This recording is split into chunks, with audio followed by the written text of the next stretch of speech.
Hello, ladies and gentlemen. How are we doing today? Cobra Eagle here, and welcome to the channel. Hopefully, we're all having a great day. We'll let you know that I'm coming off the last day of my quarantine, so that's been a lot of fun. But at any rate, we're going to go ahead and get back into our Planet Zoo game and start working on our China Zoo again. It's been a little while since we've been here and done this, but we have had a couple of videos that I put out. But I wanted to make sure that those videos didn't come out of order, so that's why it's been a little while since we've done a live stream, that it wasn't part 6 came out before part 4 or anything like that. So we'll go ahead and get loaded into the game here. And the last time we were here, we needed to make sure that our Japanese macaque were not able to escape our habitat. We had put a lot of effort into building a habitat that had this wall along the edge here. It ended up being that the pillar that we have here is climbable. We talked about this in the last one. If you look at the item tags, which almost every item in the game has this, so you've got your standard properties for positioning it, this, that, whatever, but then you also have the item tags, and you can even create your own tags, which is really nice, because I could say, climbable or whatever if I need to, if there's something specific about it, or, I mean, you can label things favorites, you can label it with whatever you want, and you can search on those custom tags, which makes it pretty nice. So if there's a set of things that I wanted to say that I'm using for, say, my sand castle or the castle that I'm building in this particular zoo, I could create a tag here that just says castle and hit enter, and it will. Not sure what just happened there. CASTLE and enter. Supposed to add that as a custom tag. It might not, because I'm not actually on the item itself. But at any rate, I can add that as a tag, and then if I ever need to find items that are specific to me building this particular castle that we're building here, then I could just go search for those items instead of trying to remember that some of the items came out of this set, some of the items came out of that set, some of the items have this property, some of the items have that property, and so on and so forth. All right, so we got that little teaching moment out of the way, but now what we want to do is we want to take a look at the traversable area for our animals that are in here. Actually, before we do that, let's make sure. Okay, so there are no keepers assigned to this habitat.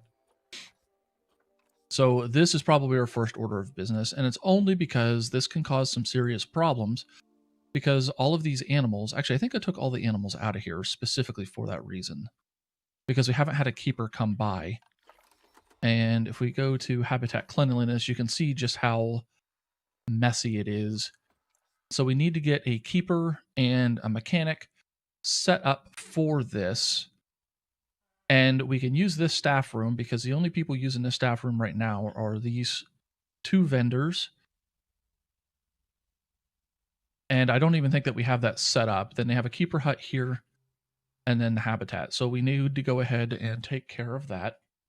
So let's go ahead and do that now. Not that button. This button, staff. And I imagine that a lot of folks who are Planet Zoo aficionados are tracking that there is a new update coming up, 1.4, which I believe releases next week on, I want to say the 8th, but I might be wrong. And then there's also an aquatic pack that's coming out. So very much like every other iteration, when we had 1.1 came out, they had the South American pack, or I'm sorry, the Arctic pack. When 1.2 came out, they had the South American. When 1.3 came out, they had the Australian, and now 1.4, they're adding the aquatic pack. And each of those updates has a free component that is part of the 1.4 or major update. And then the other part is it's another DLC that you can buy to expand the number of building items that you have in the game, the number of animals that are available, and so on and so forth. So there will be different things that are kind of available to both. I'll admit I haven't gone through and read everything about all of that. One thing that I am really excited about, though, because oftentimes whenever you go to a zoo, you actually have a what are called talking points.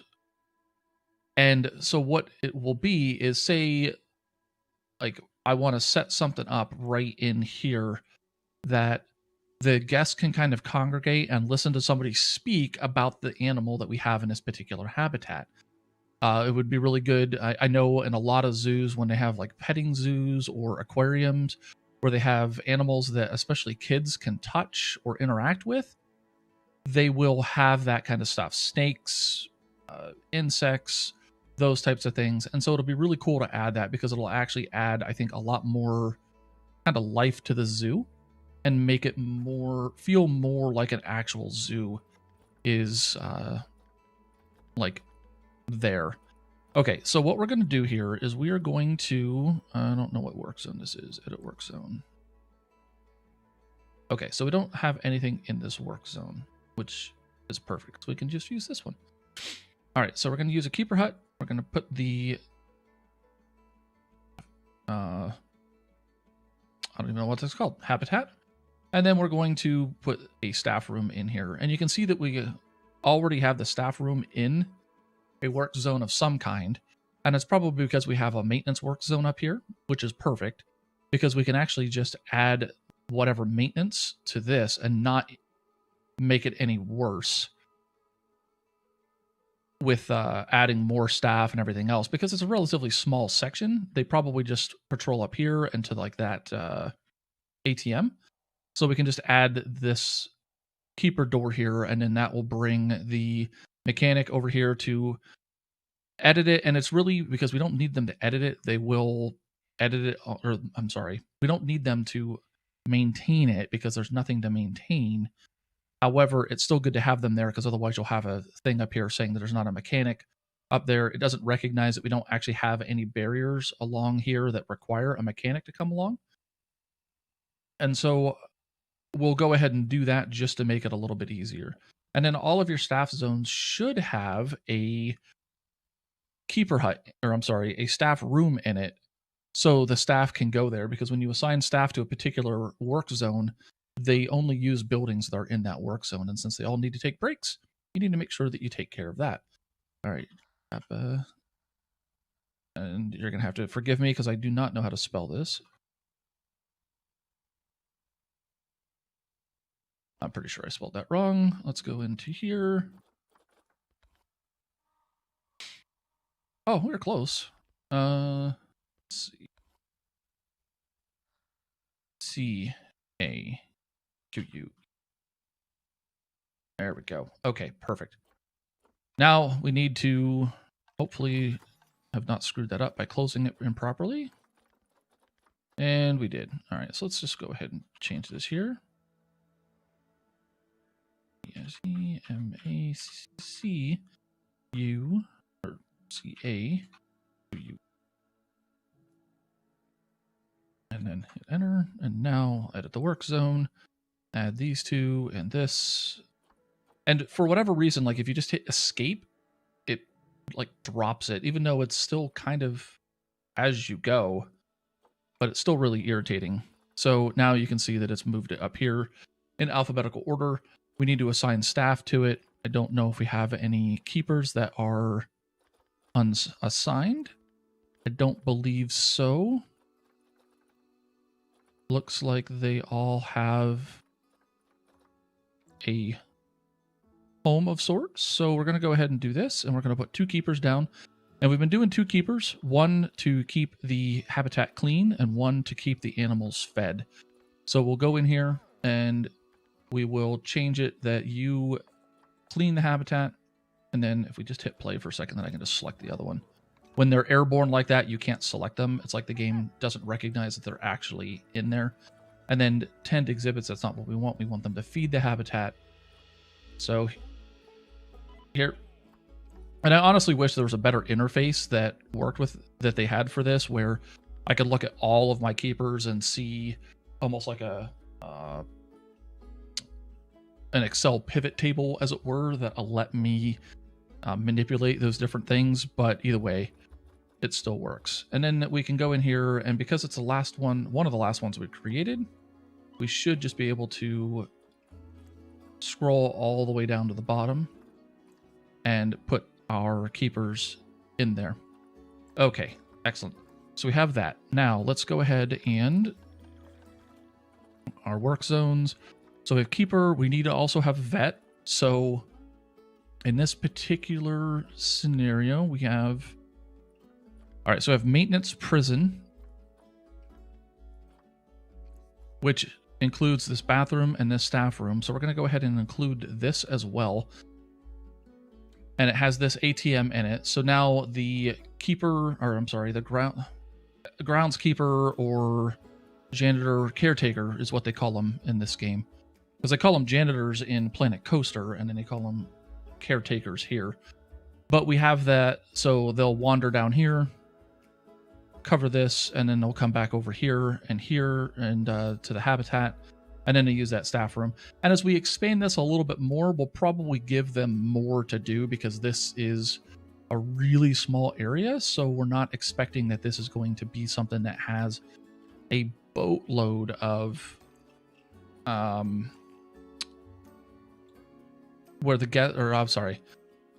we're not expecting this is going to be something where the staff is going to be extremely busy for a little while, so we can add more to it. And I probably just screwed that up again because I closed it wrong, I think. Maintenance, prison, edit. Okay, nope, so that's good. Because I hit X here, so that's what I wanted. All right, and then we do need to put a vet up here. And so our vet and our... yeah, let's go ahead and we'll create a new work zone. We'll just call this vet prison. And then we're going to add this staff room and this. So I'll add one more vet to the game. Assign them to that because I'm pretty sure we don't have any available vets either. I'll complain about this all day long. I really do wish there was a more effective way of managing all of your staff, because after a while it starts getting really ridiculous. And this isn't even what I would classify as a terribly large zoo. And we have like a boatload of like staff. And a lot of it ends up being your vendors, and I could probably be a little bit more like plan it a little bit better with my staff members, but it works out okay, and so I'm not going to get too upset about it. But now we should have this fixed. The keepers should go into Habitat 20, which we actually need to change the name of this to... Oh. Why is that not complete? Was I messing with something? I must have been messing with something. Let's go to barrier, and so this obviously doesn't have anything between it. While we're here, I can show you like what putting the one-way glass in would do, because if you're proficient with it, what you can do is you can actually get this to be kind of hidden in here. And so now it just looks like these panes of glass are here instead. And then what I would do is I would probably come into the building. I would edit out the piece of glass there. And then you can double click on the habitat barrier to be able to start to edit it. And then I'll just get this to be centered right in the middle there. And then same thing with this one. And then here, because I want that to come up so it's still like a full pane of glass in there. And we can do the same thing with this one. And it'll snap to the same height with the snap to adjacent heights turned on. And that makes that a lot nicer. And then here we can just slightly adjust this to make sure that it is inside as well. And it's just that we're hiding them inside of the little metal beams that we have there. And so now that's complete. I would go in here and edit this. And I could leave those panes of glass there just so it's consistent. Why can I not select the glass? There we go. But same time, it sometimes just makes it real murky. And now on this side, you really can't even tell. Like, it looks exactly the same. Other than if you get really close to this, you can see that the pane of glass that we're dealing with here is much, much thinner than the pane of glass that we're dealing with here. But either way, it still works. And so that is one way that you can still create a habitat that has the one-way glass. That makes it that the animals may not get so stressed out or something along those lines. Now, it's not necessary that we have this, so I'm just going to leave it as it was, and we're just going to turn this into the null barrier and put the null barrier back down. I'm not entirely sure why we deleted that. It's been a little bit since I've played. I probably deleted it maybe to show you that specific thing and forgot about it. But either way, so now our habitat should be complete.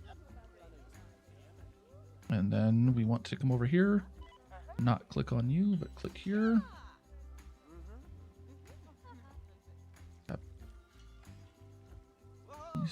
M-A-C-A-U-U-E. There we go. All right, so this is going to get cleaned. Keeper hasn't cleaned it in a while.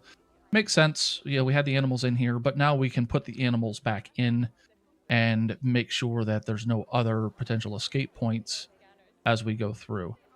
Now, you can see here that we have some donations for the snow leopard. We'll probably have some donations for the snow leopard and the Japanese macaque here, and also even here. So now we'll get them back in here, and we still have some other decorating to do. We'll probably see about maybe putting a little bit of foliage along some of these edges, as long as we don't make the snow leopards upset, because we do have some concerns there. We also need to make sure that our groundskeeper or caretaker is coming into this habitat.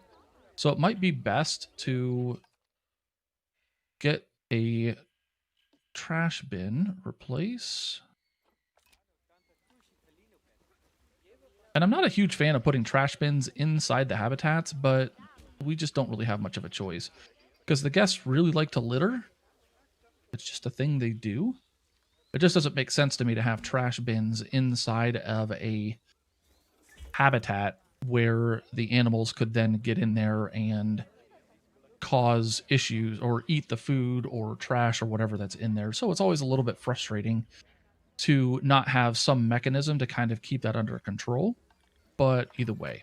All right, so if we go to crime, and we can take a look at negative items or vandalized objects. So it's interesting that says vandalized, even though they can't be. That just means that they're low. All right, at any rate, if we go into zoo, up to the top where your zoo overview crime, we can just click on replace all and fix all of our broken objects. Nothing too complicated with that. Just something to kind of keep in mind. I'm going to wait till it's daylight, and then while we're waiting for that, let's go ahead and get into our Animal Trade Center. I do know that this is one of the things that they are going to do is right now, I'm going to have to go through and click one by one to get all of our guys back into the habitat. I can move them directly into the habitat because I've already done it, and so it'll bring this uh-oh, I don't know where I just sent you. Move here, because it's probably be bad to move them to a habitat that's not where I want them to go. I might have accidentally clicked the snow leopard habitat down below, which would be definitely not good.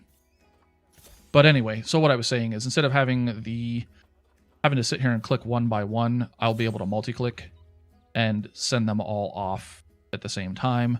I'm glad that that's finally a quality of life feature that they have gotten under control and added back into the game. So we're going to go ahead and just let this go for a second and try to get the animals in here.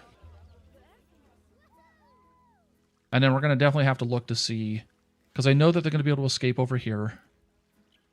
And here's our very first one. And all we need is one, because then at least we can see the climbable area. All right. Now here, this, okay. So now things like this still worry me because the animal, even though they can't necessarily climb on some of the stuff on the inside, it's like they can still get a hold of the things and get on the outside, which is super frustrating because what it really means is that the animal, like this little line here, they can still grab a hold of that even though they shouldn't be able to, and then they'll be able to climb and they'll be able to get out. So we're going to just try to fix this as best we can. I really don't want to have to put the metal stuff around the entire habitat because I'm not planning on updating any of this other stuff with having the metal there. Man, they can climb all the way over here. That's just insane. Now, part of this, I was thinking about it, is that they can jump. And so they can jump from here up to here and grab a hold of this, and then they can like climb over. So I'm hoping that maybe if I just put the metal on the inside there, that might solve it. But you can see that we still have a bunch of stuff back here, and I don't know if that's because they can access this side or not. So we're just going to have to do this one step at a time and see what we can do to do this. The only other real option that I have, excuse me,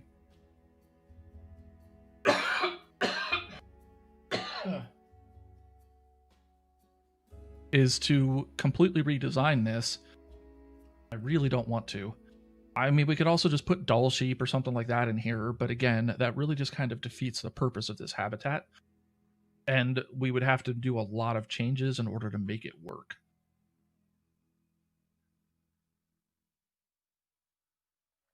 Sorry, still finishing my coffee from this morning.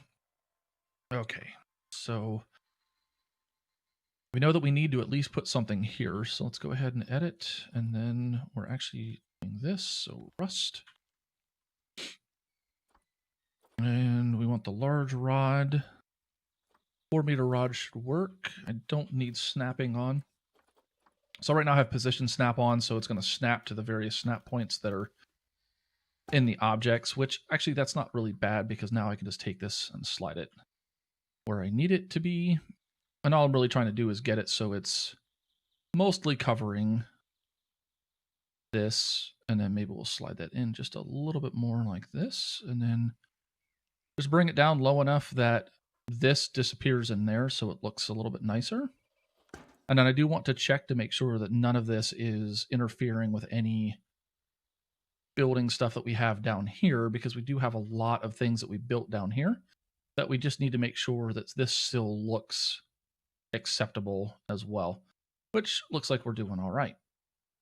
Okay, so we should be able to exit that building, hit play, and then click on you in traversable area.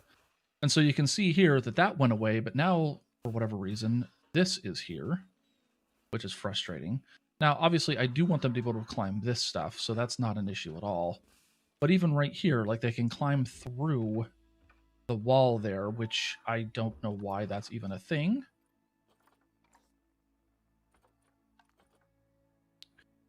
But we're just gonna, I guess we're just gonna keep adding objects to this until we solve it. I hope. Because I could always bring all of this metal that I've put on this side and just bring it to the other side, and that should help keep them from being able to get out. I just wish it was a lot easier to figure out like what we could do to keep all of this in check. And so you can see here, like we have these, and I just need to bring that out maybe a little bit, even though it's still a little bit further away than I want. Actually, let's do it this way. Should be able to hit X here. No. So we're just going to hit X here, and I'm just going to pull this just to the side a little bit more. Because sometimes it just takes, like, you know, as goofy as this is going to sound, like 1 pixel. All right, so I'm trying to get this to line up at the bottom, so sometimes you need to have align to surface turned on in order to get it to line up or snap where you want it to. Because there, I do want it to snap. Go ahead and hit play. Exit out this and check you again. So we still have that. And we have all these other little escape points. The bonus is, at least, none of this looks like it's escapable, which is good. So we really just need to focus on our wall over here to make sure that they just cannot get out. And I mean, we could just let it go for a little bit and just start seeing where they like escape. Let's go to animal trading and let's work on getting the rest of them put in here. It looks like we only missed 2, so that's good. All right. Perfect. Okay. So that should get them out of our hair, as it were. And still looks like staff hasn't made their way in here. It's a little frustrating that whenever you have like a walk-in habitat, you still can't get the keeper to, or I'm sorry, the caretakers to just walk through a habitat. Like, I don't know what it is. It's almost like you have to lure them through, which is kind of annoying. But so far, we're not having any issues. And normally, whenever they can escape, they kind of do it fairly quickly. But we'll see what happens.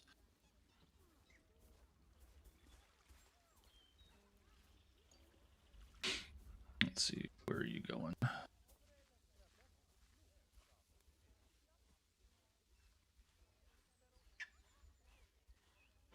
Keeping an eye on you, seeing what you're going to do.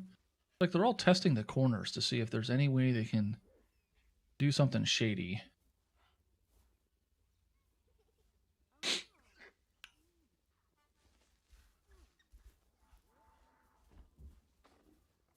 But this is looking far more promising, so that's good.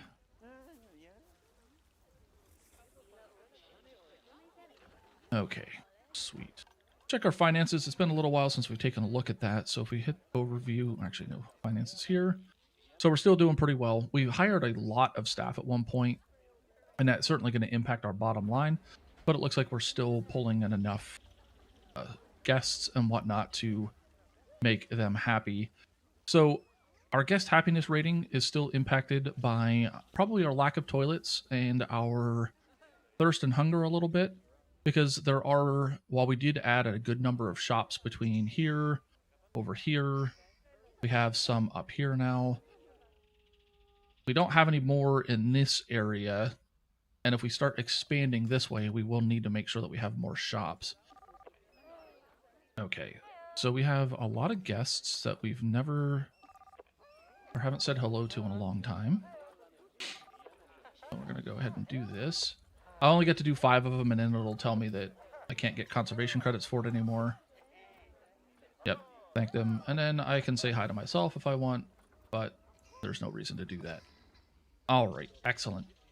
Now, let's get down into taking a look and making sure that we don't have any other major issues that are going on. We have 3 up here. I don't know what that is.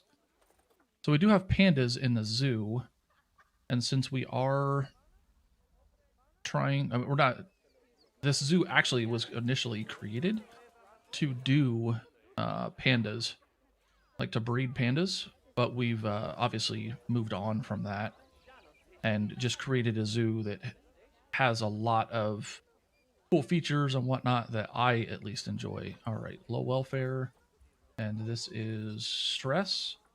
Okay, so this is one of the things I was talking about, where we have a very similar kind of structure down here for our habitat barriers. And you don't really get to know like where they're getting stressed out.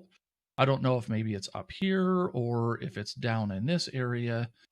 One of the things we can check to see is, are these guys shy? No, they're confident. Snow leopards.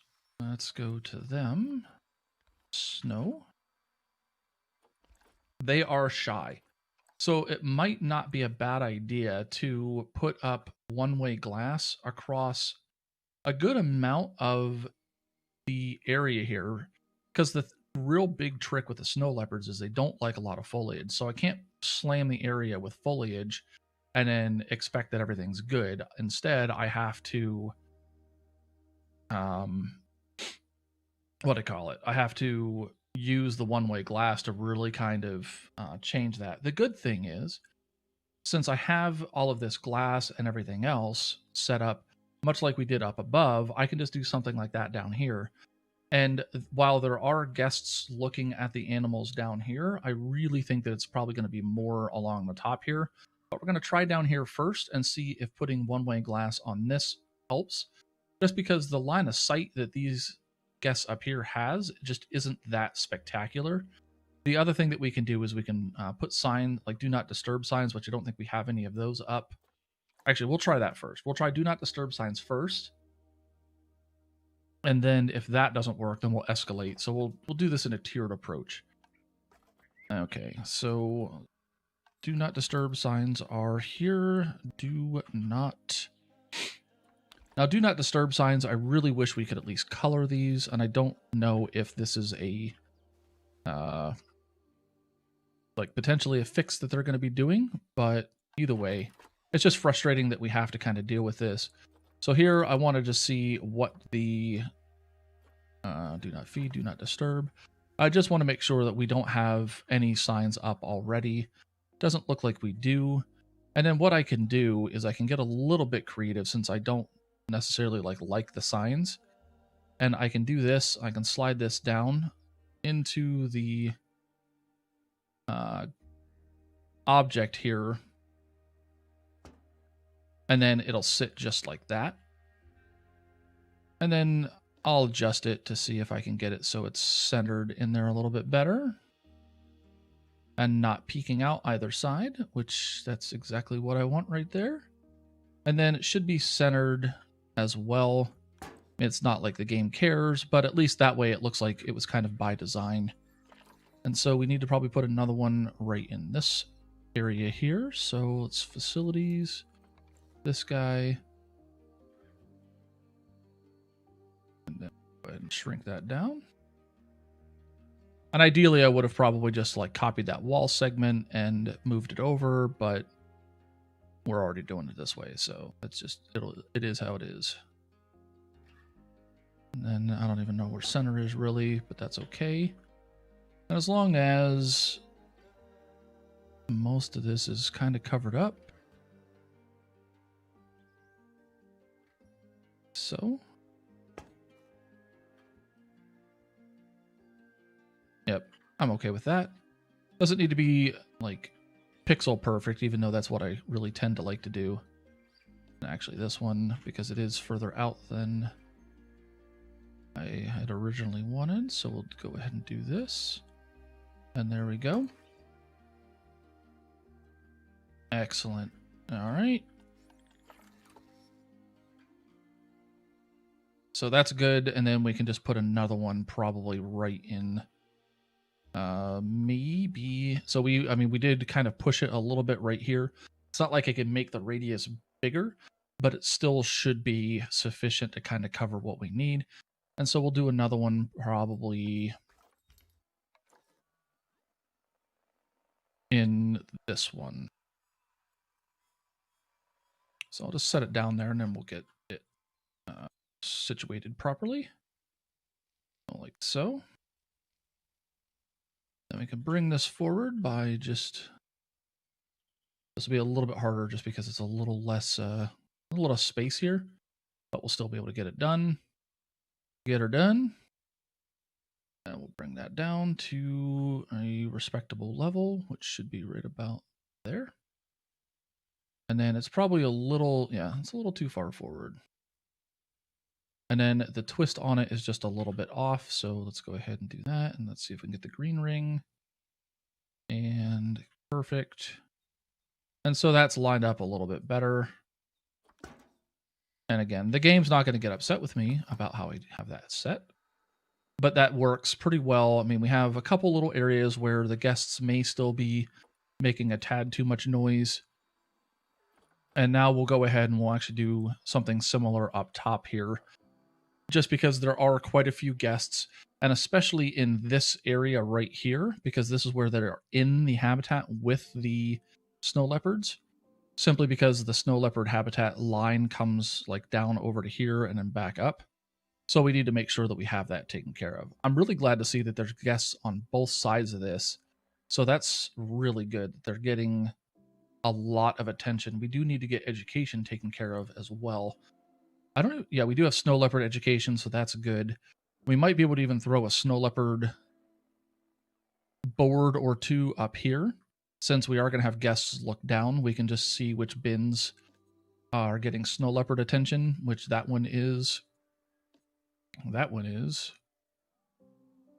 We'll see. We'll see what we can do with education boards, what we need to get that taken care of with sound also, because I don't think that we have any speakers of any kind down here, so that's definitely not good. We don't even have speakers for our tortoises, so we need to fix that. And then I don't have speakers down here for this because it doesn't make sense for me to do that. I mean, I would like to, but because it's just so kind of clustered in there, I don't really want to throw that in. But all right, lots of little things to fix, and we're going to go ahead and get those fixed right meow. As soon as I get it. It's very bright in the background.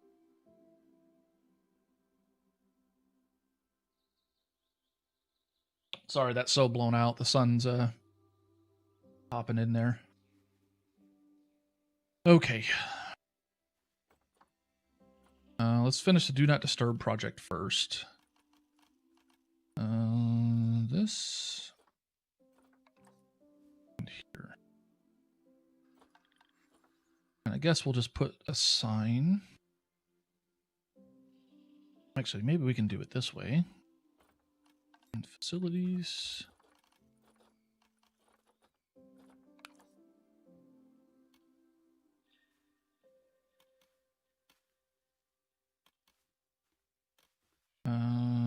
That's supposed to be. I don't even know which building I was trying to do it to. That was, which is actually probably the proper one. I guess we'll just have to take this and rotate it this way. And then this one we can actually take all the way down here, because the good thing is it doesn't matter like what the, like how high or low it is. It just needs to be present. And of course that means you could take them and like hide them in objects and whatnot. But I guess to me, like while I do think these signs are straight hideous, to some extent, I feel like that's just kind of gaming the system a little bit, because the guests will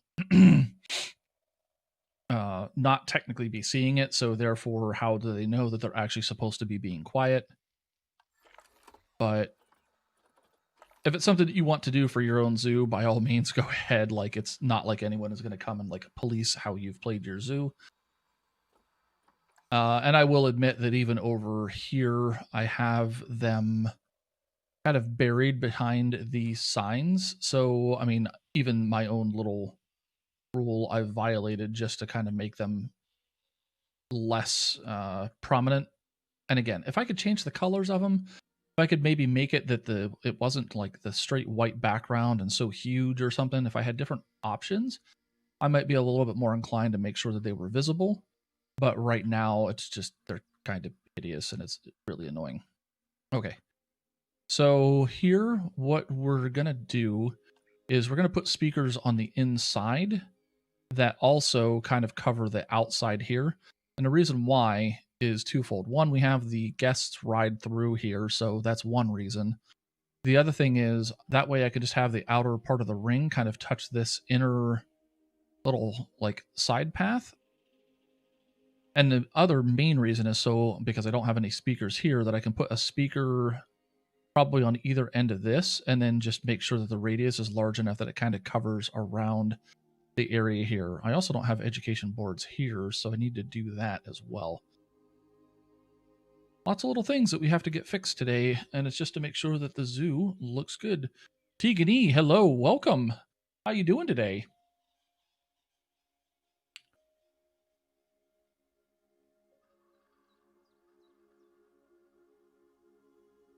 All right, so facilities. Now the nice thing is with the speakers, we actually can change the colors of them and whatnot. Now, it's not going to let me put it in the track, but I could set it like right here. And now it's white. Now, the speakers, I will say that I will bury oftentimes, only because it just doesn't make a whole lot of sense to... I mean, they can be hanging out and doing whatever, but I just like to bury them. I'm doing well, thanks. I think you're the first one to show up, and it's awesome to have you here. Are you a Planet Zoo player yourself? X. And I'm sorry if you've watched me on Twitch and I don't recognize your name.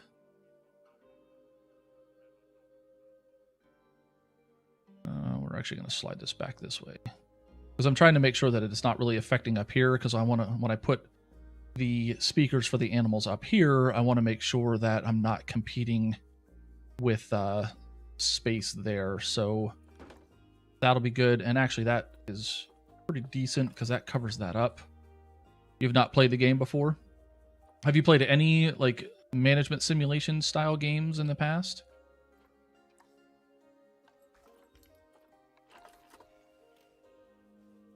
All right, let's go ahead and we'll add another one. Maybe we'll do one outside here, and the only reason I'm doing that is because it helps kind of get the circles to interlocked. Okay, Yellow Wasp. All right, I recognize you from his Discord. You're in there quite a bit. You really like to play Among Us, right? You play Sims? Okay, yeah. That's always a fun game. I do have that game. I've not played Sims 4, but I've played 1 through 3. And, I mean, they're definitely fun. For sure. Okay, that should work. Now, the only issue is we're not getting any love on our track, so we need to come this way. And now this red area is bad. Now, the good thing is if we get this positioned right, we can make it that the red area is in a place where the guests won't actually be, and then it won't be a problem. 4 is really good. Yeah, there's one of my mods who wasn't able to be here today, at least not yet. She's playing it, and she's doing some sort of like excuse me, 100 baby challenge or something. And she was talking to me about it before, and it sounds pretty insane. But it seems like she's having a lot of fun with it, so... Okay. I think this is good. We can maybe draw that ring down a little bit like this, and then we can probably bring this in here. And this way, just a little bit. All right, and so again, guests aren't standing there, and then over here, the guests will be trapped in the car, so... no, not Emily. She's not one of my mods, but I know she's doing that challenge too. The mod I'm talking about is Jess. But yeah, Emily, I think, was doing that.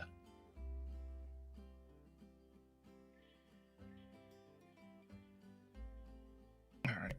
Get set up the chair properly. Okay, that's better. This... Oh, okay, perfect. Now... Get one more speaker over here. Now this one might give us some issues because we just might not have power for it. Oh, we do. Perfect. No. Need to make it something first, and then we can do that. Now we're getting a little bit of love there. We're getting a little bit of love on the path, and then we can actually add just another small speaker inside of all this foliage to kind of cover that area. I do have a Discord. I don't... the link should be in the description below. I'm pretty sure that's where I put it. I don't think I have any commands set up for here yet.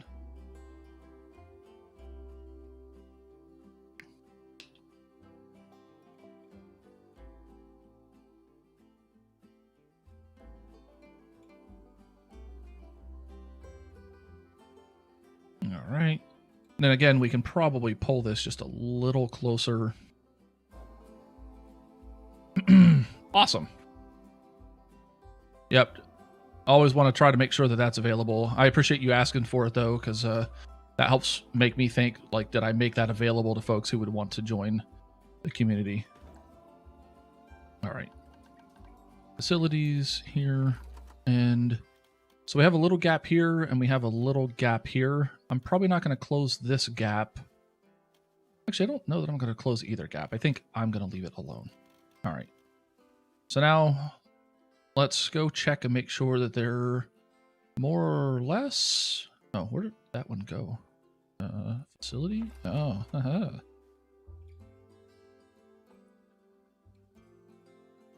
Oh.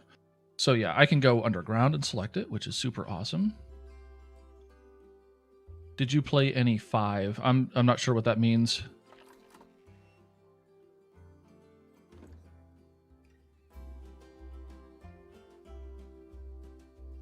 All right, and then we have this one that's like floating. So let's go ahead and sink that down in.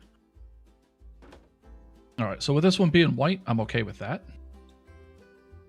This one we want to change to probably more of a brown color, just to kind of match the terrain here. So the plastic color is what we want to change. And then we'll change it to something like that. And that way at least it looks... Oh, 5M.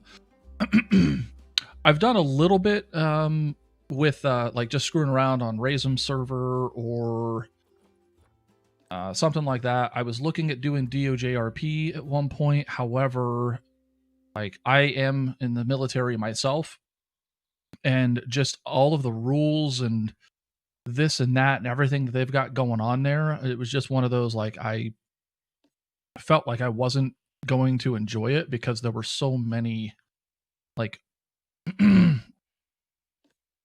things that I had to keep up with and everything else. And I'm much more of a just like, I want to do things kind of as I like want to do them and not be like feeling pressured to do a whole bunch of stuff. So it just turned into something that I wasn't enjoying too much. But like getting on like Razum server and screwing around in 5M and doing stuff like that there, that's always fun because it's not anything other than just like puttering around and doing whatever little RP things there. What about you? All right, so we have speakers here. We're going to do them up there, but let's do them here first because we have had these animals here longer. So I think what we're going to do is we'll actually use these education or these boards here as a way to get our education boards up as well. And then it also create like a little bit of a screen for the animals. So let's go ahead and we're going to get into this and edit it. Facilities, and then we'll do the speakers in a minute because we don't even have education boards. So that's... What? Oh. So here...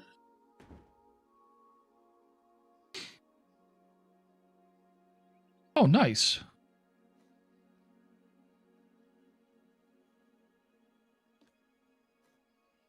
Let's get that locked in, and then we can slide this down into here. And so what we'll do is we'll just build a quick little like wooden frame around the other side of it to kind of hold it in place. And all we really need to do here is just grab these. Nope, we're just going to do one. Control X. Like that. And then just duplicate it, and there we go. Okay, perfect. That's exactly what I wanted that to kind of look like. And then this should have power.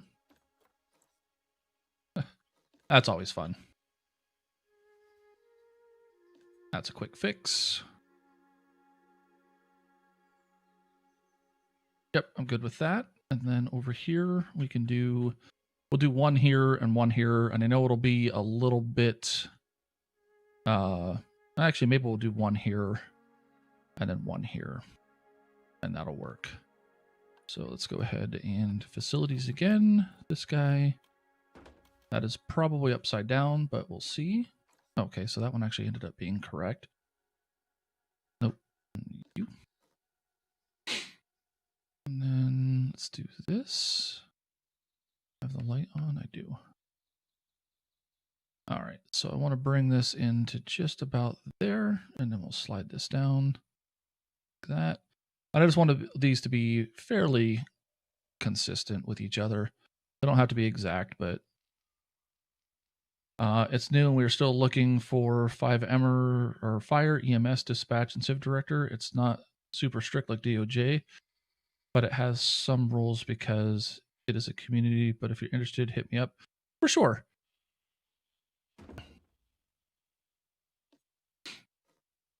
Yeah, and I mean, don't get me wrong. It's not like I think the rules are ridiculous or anything like that. That's in no way, shape, or form what I'm saying. And I understand why they have the rules that they have. Because, there needs to be some sort of structure, because otherwise it just turns into a bunch of people coming in and, wanting to kill a bunch of cops or whatever, which is definitely not a fun experience for anybody, because then there's no real enjoyment that comes out of that. But at the same time, at least for me, it just having been in the military for so long, there's a lot of that kind of stuff that I'm just like, yep, I'm content not getting involved. And it's just because it's more like it felt like work, I guess, is what I'm trying to say. Not so much that it had rules, but it just felt like it was going to be more work kind of thing. All right, so this one I don't think is going to line up quite as well as I was hoping. So maybe what we'll do is, instead of there, we'll put it along this, because this one's just a little bit wider, because you can see that we have a 2 meter and a 1 meter here. Can I actually spin that around a little bit to get it to sync up a little bit better? Not really. That, and then up just a touch. There we go. 24 plus years is how long I've been in the military. I actually have my retirement ceremony in a little over a month, and I'm very excited for that.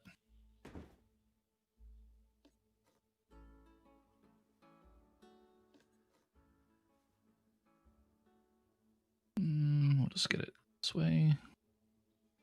I think I probably made this upside down. Actually, I'm positive I did, because that arrow should be pointing up.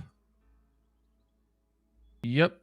Yeah, it'll be 24 years and I think about 7 months when I'm officially retired.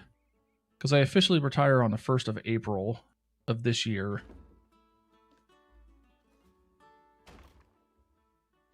But I guess this is gonna have to be done the hard way. No.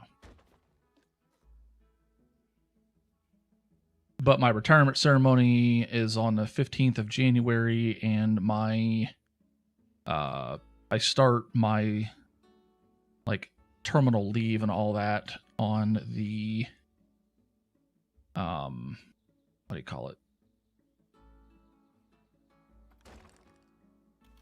On the 22nd of January or something like that. Well, thank you. I appreciate that.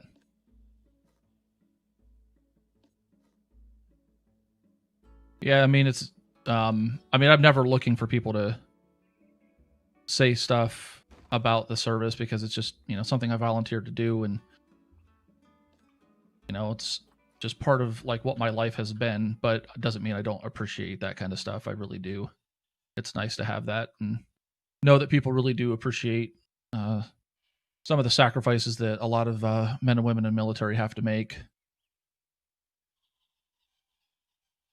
Okay.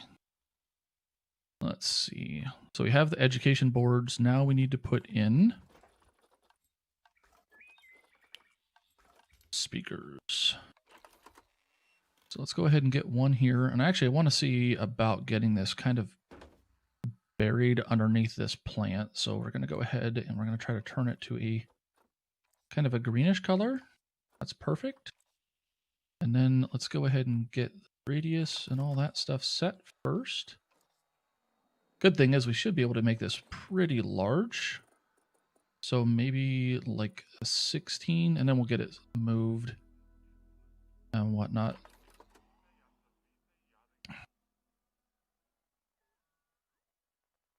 and then we can adjust again. So what is it that you do? Let's go ahead.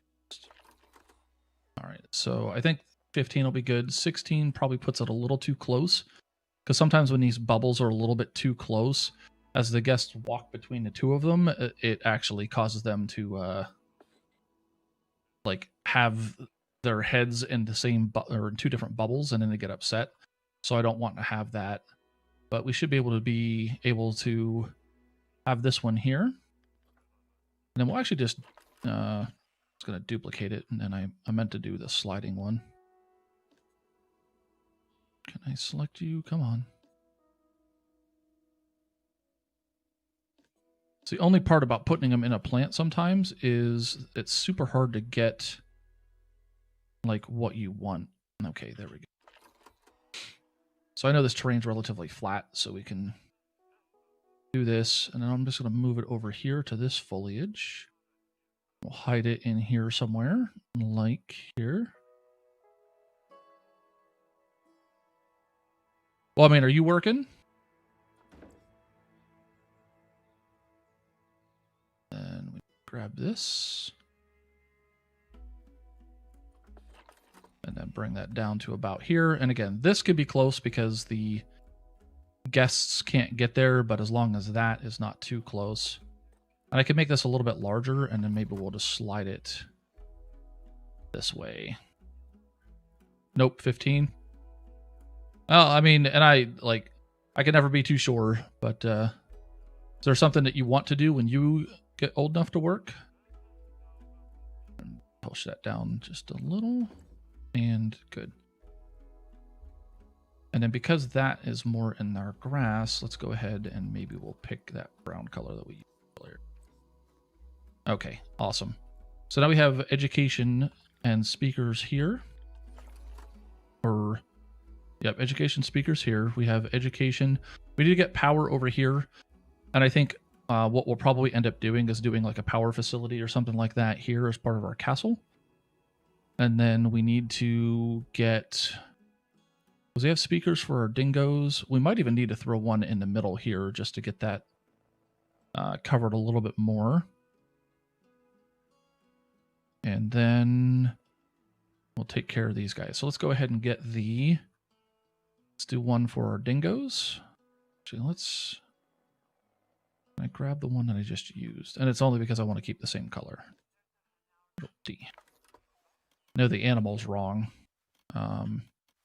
Which is nice is they've given us those kind of features to help alleviate some of those problems of like having a education thing that is not appropriate. Because if I go to my education panel now, you can see that it's red, and it's not red because it doesn't have anything. It's red because it's the wrong animal.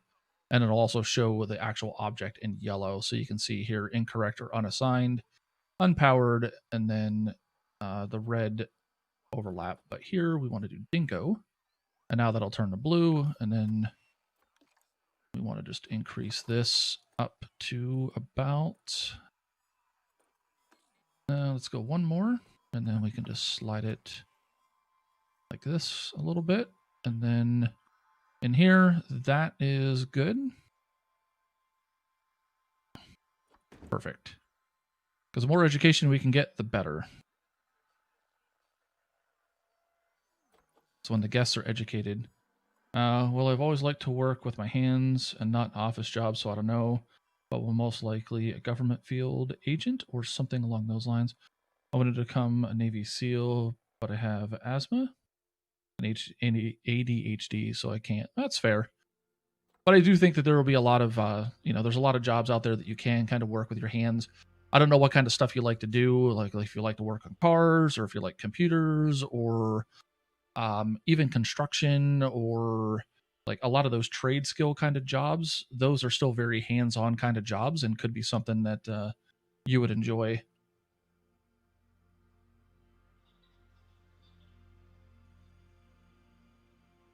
Are you having to do the learn from home thing with like virtual learning because of the big nasty virus that we have going on and all that? right, so we did that. Now we're doing these guys up here. Okay. Well, that'll be fun. That is absolutely what we're going to do. Okay, so one of the, like we've talked about before, one of the big mistakes we made was using these climbable pillars for the animals or for barriers and stuff like that. But what I want to do is I actually want to make a climbable pillar that makes it that the animal can climb up onto the education frame itself. So we're going to do that. So let's go ahead and sand. And then what's funny is it's not even like listed there. So let's go to here, theme and India. And that's just an architecture segment. All right, well, I got to head out. All right, dude. Well, thanks for coming by. I appreciate it.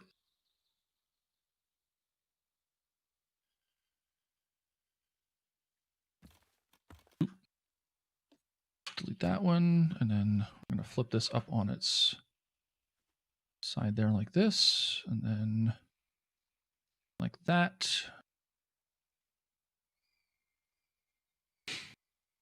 Actually, we might even be able to get a little bit more creative with this. So we'll see exactly how we want to make this work. All right. Have a good one. Thanks for coming by. I really appreciate it. Then we're going to duplicate this one and put you right there. And now we have to highlight both of these. So we need to hit I to multi-select. And then we'll put them in a group. And that way, now that we're in this group, anything that we, build in the group will be in here. So now I can hit R with that selected, and then I can go ahead and start adding in other things. So here, the education board, I want to get that at least in here. And up. And then I think what I'm going to do is, instead of it being like that, I think we're going to do similar to what we did with the cassowary, where we're going to take it and we're going to tilt it back like this. And then we'll slide it down like that, maybe. Maybe we'll even do one more. I guess we can just do something like this.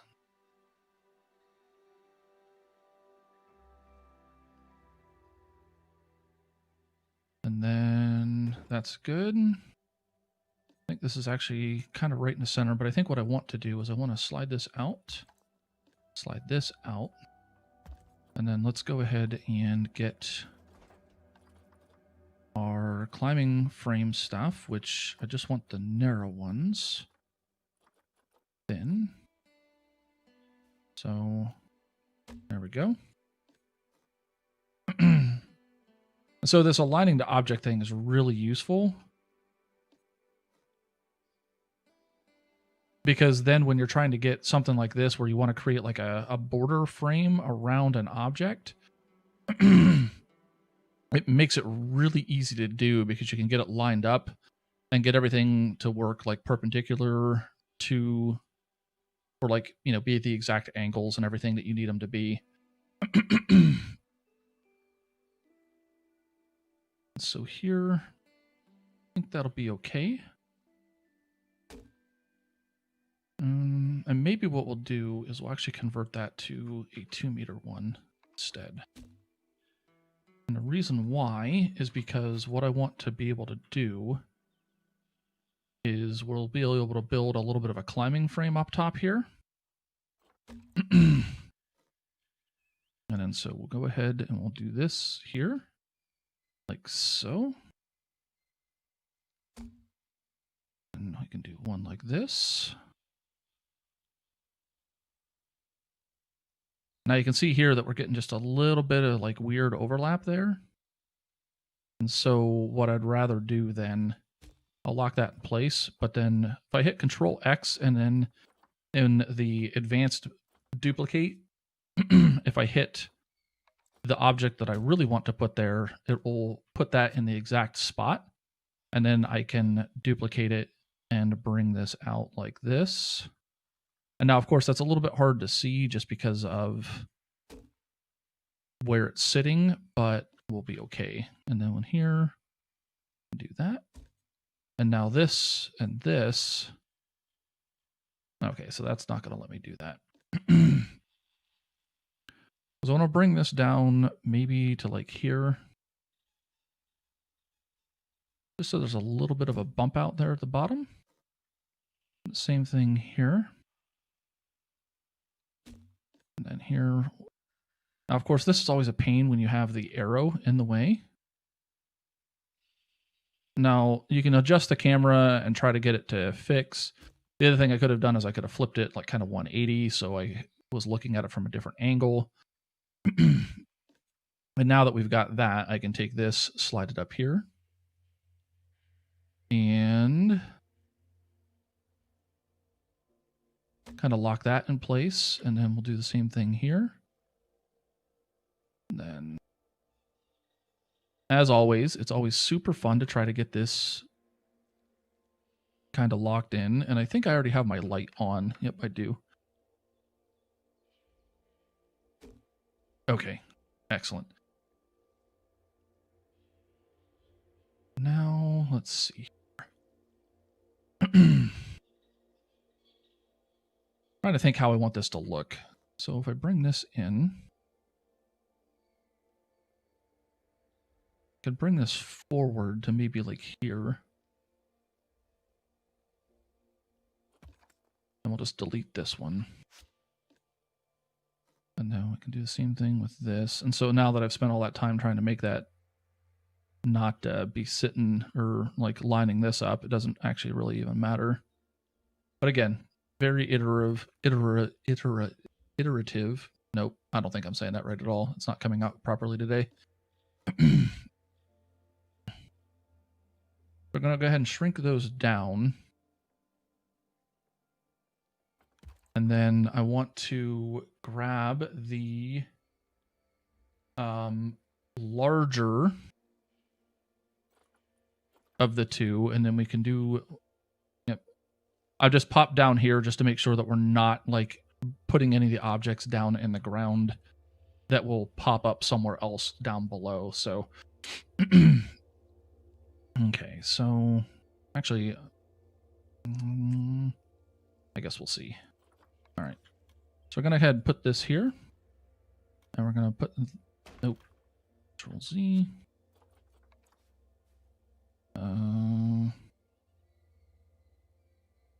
It's fine. Oh, it's just going to do the same thing that was doing. Okay, never mind.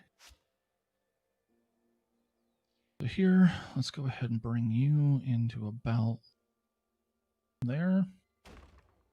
And we're going to duplicate here. And guess what we'll do is we will take this and slide that over to here.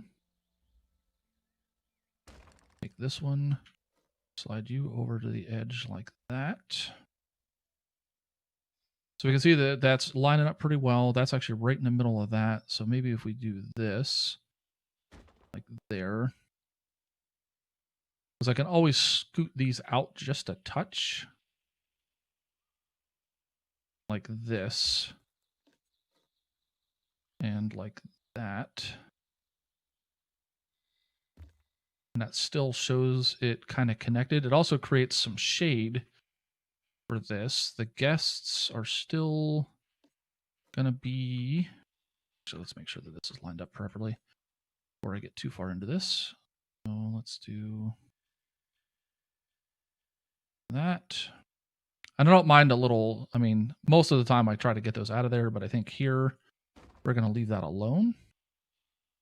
I'm talking about like the little metal things here, because the way it looks is it looks like there's a rod that's actually connecting all of them, which I kind of want to have happen. And then, so maybe what we'll do is, we have this platform too.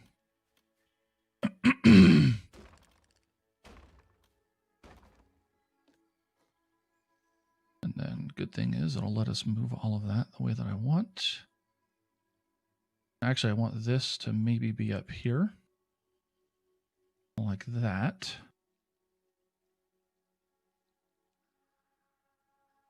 I'm still trying to make it that it, kind of makes sense with the like the guest being able to view it and everything else. And so I might need to make the whole thing taller.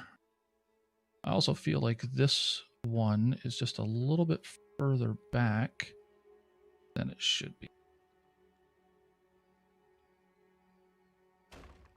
All right. And so here, actually, we'll just delete these three now that I took the time to get them put there. That's okay. Because the idea, I think, is going to be, let's go into our Indian set theme and India. Oh, no. Construction, India. There we go. So we're just going to put one here and one there. And then here we can slide these out like this. And then we're going to bring this down like that. And now what I think I want to do is I want to take this and I want to scoot it out just so it's like right at kind of where these two logs are supposed to meet. And then we can work with that. Because what I want it to kind of look like is that these two logs terminate at the wood and then this log continues on instead of it being like partly in there. So we're just going to do this and then right about there. Perfect. And then what can we do here?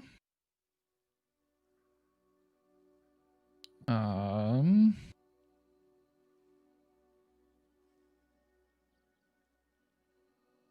to think how I want to do this. I think what I want to do is I want to just bring, like, we'll just delete these.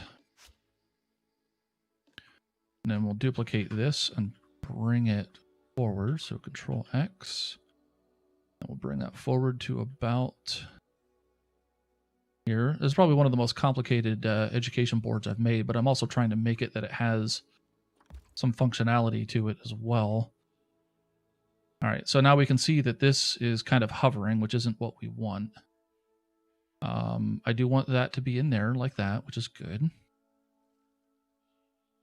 So here we need to go back to our habitat and take out India because that doesn't make any sense. And then here, I think we're going to end up doing like a 2 meter and then tacking on 1 meters or something.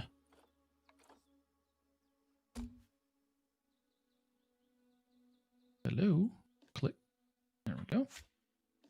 So here we can just take this and get this slid over. So it's about right. And then here we can just take you and just get you buried in there like that. And then Control X and do the same thing over here. Like that. And then you can see that we have these just little kind of lines there. So sometimes a way that you can attempt to fix that is maybe rotate this around. So maybe it's covered up a little bit. Part of it is just the way that the like these pieces are. They're just going to be a little bit off. So it's not the end of the world, but it does create like at least what we're looking for here. Of the TV frame is kind of set in there.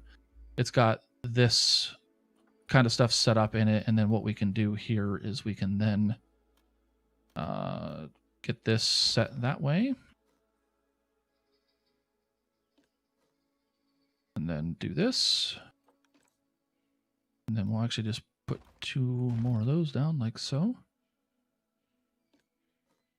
Because what I want to do is I also want to create like a little bit of a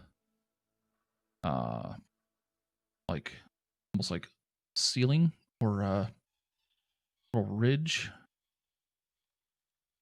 And then we'll probably have to take the whole building, kind of move it up. And you can see that, I mean, this should still be viewable by the guests. I just want to make sure that the guests' heads aren't clipping into this. So let's just go ahead and get this into here like that. And now one thing that we can do to like clean this up, because obviously you can see that we can get it zoomed in too much. We can get that to be pretty well lined up there, but these other two just aren't lined up quite the same. And part of it might be that the objects back here aren't lined up, although they do look like they're pretty good. But this one is actually a lot further over than it really should be. So let's do this. And that kind of fixed that up.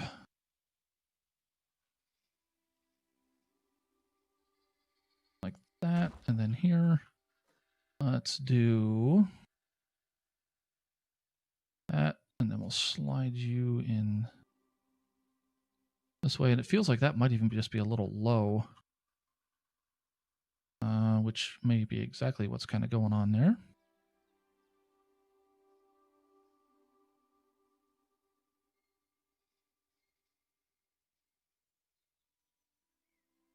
Okay. So I'm mostly happy with that, but something else that we can do, and this is where maybe using like one of the 2-meter logs like this will come into play. Let's hit this, XX, and then space. Hitting space just makes it that it locks it into rotating on the angle snap, which is what I wanted it to do. And now here, it's not quite going to cover it because I wanted this to actually be kind of in the middle, but it's really not going to work unless, well, actually there's a way I could do this that would probably make it still look good. So we're going to do this. And now we don't have enough length there, so we're going to have to do a 1 meter on this side, which is always fun to try to get some of these things to line up. And you can see that that's even just too far off. And then now here. And then slide that back in there like that. And then I'll probably, actually, I know what I'm going to do. I'm going to take the 4 beams and I'm going to move them up just a bit, just so that makes a little bit more sense there, that it's not just like kind of crammed in there like that. And now what we're going to do to fix this front part here is I'm going to take it, I'm going to hit X. And now what I'll, or not, yeah, X. And then what I'm going to do is I'm just going to bring it so that the top is covered there. And then down here, because of the way that this is already lining up, these kind of roll right into that. We'll never actually see it. So while you could take the time to kind of go in there and fix that, I'm not going to spend the time necessary to get that taken care of. All right, so here we're going to do something very similar. We have this that's going to cover that. And now you can see that we have this kind of peeking out the back side here. And so another thing that we'll do is we'll actually just slide that forward. And then we should still have enough flexibility in our little pitched roof piece here to move this high enough that it covers that up. And that's exactly what I wanted. So we'll just get it to like right where they all disappear, like that. There we go. And that's looking good. Now we're just going to do another little kind of 1 meter beam on the side here. And hopefully, because we have a 2 meter. Yeah, so maybe we can, I don't think we're going to be able to squeeze a 2 meter one in there, but I guess we're going to try. All right, so 2 meter. That. And at least we know that that's like right in the middle. Yeah, we should be able to get that to hide in there. Perfect. And now it's just a matter of getting this to be roughly the same height as that. So let's do this there. Perfect. And then we'll slide this back over. And even though it's not going to be quite centered the way that I originally was hoping, it'll be all right. And then, so we can kind of see where this one is slightly peeking out, but it actually works out well. Like I can't really tell that there's two different things there. So then we're just going to go ahead and do this on this side. And then we'll just get that prettied up. And then if I want to, what I could do now, since it's just a little bit more snug with the space, we can do this. Kind of just move that in just a little, but I think we'll actually leave it be, because that should be okay. But now we have a climbing frame, because we'll go ahead and let it hit. We'll hit play. We'll grab a hold of one of these guys, and we'll check the traversable area. Maybe. But now they actually can climb up on top of this thing, which is exactly what we were wanting them to be able to do. So let's go ahead and pause again. Now, I do play paused quite a bit just because there's so many things that can happen that can really kind of mess things up. And, you know, I've said this plenty of times before, it's like a building game. Or I'm sorry, this game has kind of like multiple modes in a sense. I mean, of course, you know, you have your standard like career mode, sandbox mode, this, that. But what I really mean is that it's really like more than one game at a time. And so you have like the management part, you have the creativity part, you have, you know, like decorations, so on and so forth. And so there's a lot of different components to the game, and being able to keep up with, say, like animal management while you're trying to do decorative stuff is just not something that's that easy at all, at least for me. Some other people might have a better ability to do that, but I just generally don't. And you know, whatever, it is what it is.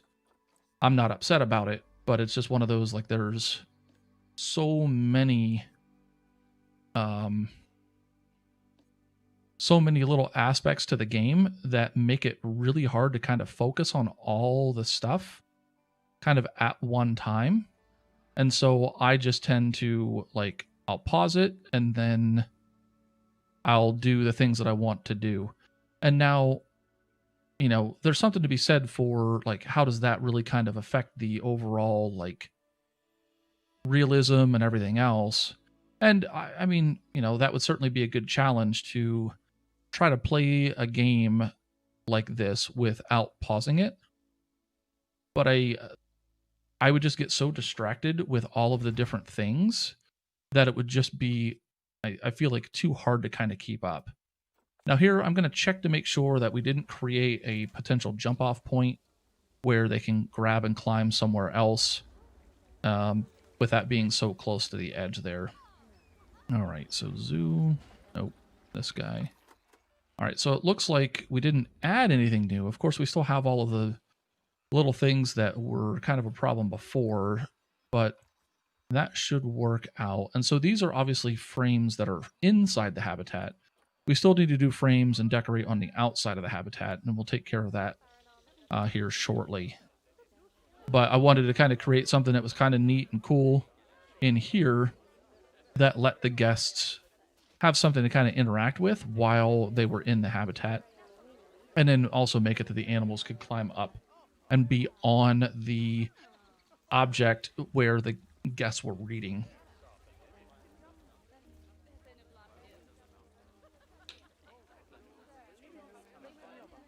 So something else that I was thinking about doing was maybe making it that the beams were lower and that the climbable part was just at the top of the frame. And I mean, we've done this now, and so I think this will work. But that was just a slightly different idea. So if you're going to use something like that in your zoo, which I don't mind anybody stealing any of the ideas that I have with any of this stuff, by all means, you know, you can make those adjustments yourself and do different things with it. Oh, we have rain. Hasn't rained in the zoo in a long time. That should cool it off. Hopefully there's no animals that need heat, because the rain will cool it down. It's actually surprising that the rain doesn't make the snow go away, but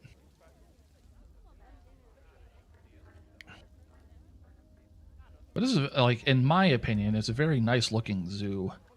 And I've tried really hard to make sure that I go through and do all of the decorations and everything else as I like play through. And that's exactly what we're going to continue to do, because I have a lot of other zoos that feel very half complete. And I don't really like that feeling, because it just makes me feel like we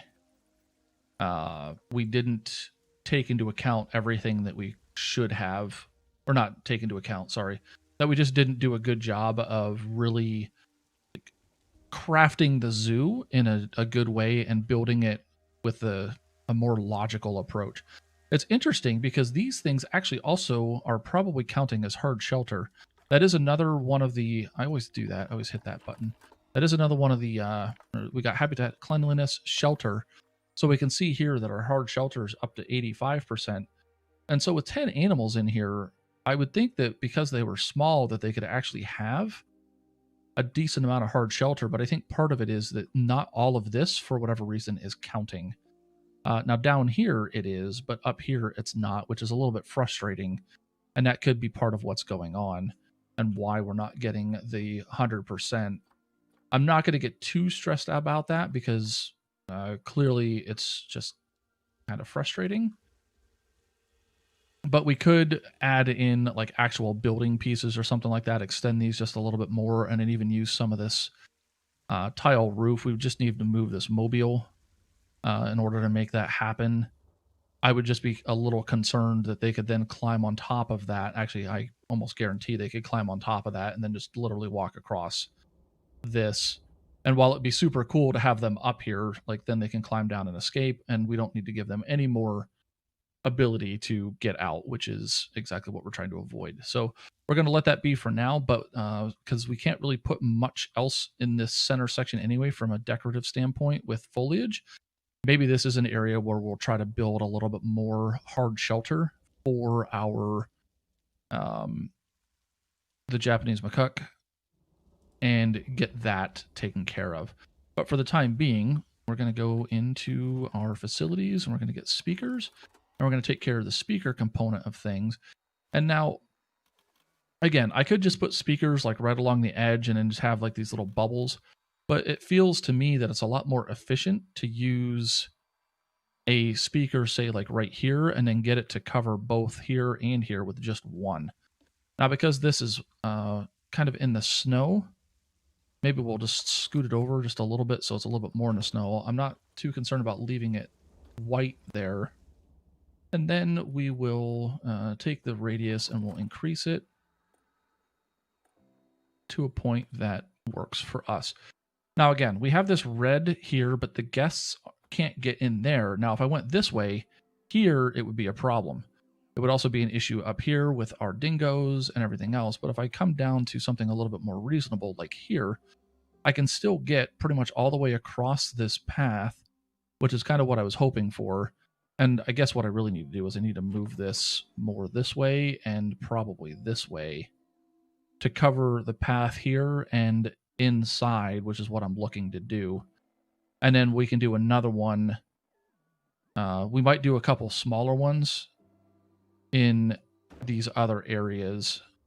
So now we have this. Let's go ahead and we'll just change it to that brown color that we've been using, because I feel like that's a little bit better. And then we can duplicate it after we have it selected.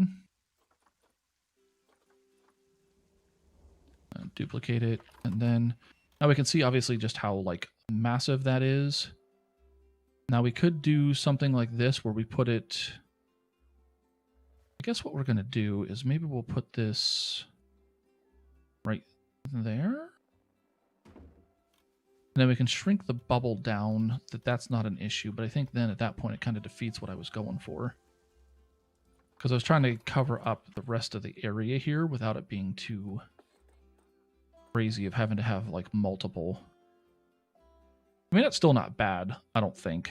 I think that still works pretty well. Still gets, you know, there's a little bit of a spot here, but that's okay. And we still have the education board there, so I think that'll work. And then let's go ahead and grab that one we just put down. And then we'll put another one right in. So we're going to put one just right back here. And then we really just need to shrink that down by probably like 1 or 2 ticks. 1 tick should be good because it doesn't interfere at all with this path. And over here, that should be good. And so you can hit play and you can just kind of see like if the guests turn red anywhere. Like as these guests walk by, if their heads or bodies turn red, which they didn't, and they went right through the area where I'd be most concerned, then we're good to go. Now they're like, they seem to be hunkered down. Maybe they're just complaining about being cold. Or not cold, but I'm going to need some refreshment soon. It's so hot. Well, that's good. That's better feedback. So I think one of the things that it's part of the game, but they don't really give you a whole lot of like idea about it. You can adjust the temperature. Oh, excuse me. You can adjust the temperature by putting down like heaters, coolers, and stuff like that along your main paths. But you can also just make sure that the guests have places to get things that are refreshing. So like milkshakes, because they're cold, that should help minimize or mitigate them feeling so hot and stuff like that in these areas where they're just out in the middle of nowhere. Now, because it's only 18 Celsius out right now, that's actually a pretty reasonable temperature. But if we go here, you can see wherever it's kind of orange is, and I say orange, but it's really more of like an amber color.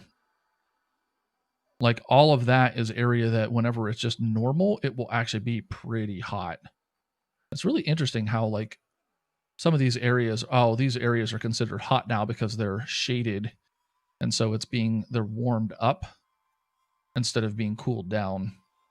I don't know what the threshold is of where it decides that it's going to either be warmed up or cooled down by it being in shelter of some kind, but either way. Okay. Let's see. So we have speakers. We need to get education boards, and we need to put in education boards and what do we call them? Foliage along the edge of here. And then maybe we can squeak in a little bit of foliage here. It just depends on what the animal downstairs is going to think. So let's go ahead and get you. And then we also need to kind of work on that hard shelter thing.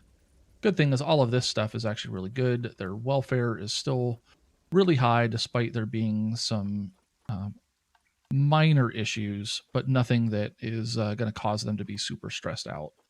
All right, so if we go to continent, Asia, biome, taiga, and temperate.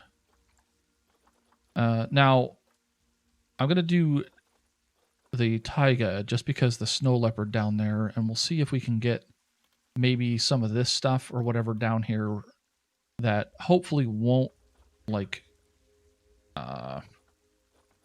piss off our snow leopards any more than need be. But I just wanted to get something a little bit decorative kind of along the edge here. You know, just to have something here.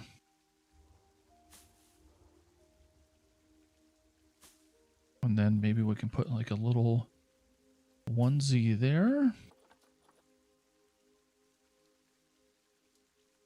And this, you know, we just don't, there's not even really a lot of options with this foliage just because there's so,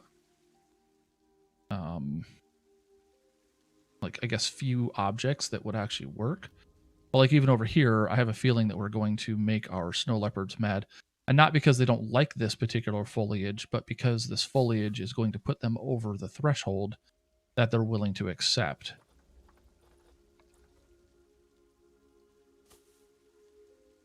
Okay, let's see here. Because this little jut out does come over their habitat. But if it comes down to it, as much as I don't want to, if I have to take away a tree or something along those lines, then we can do that.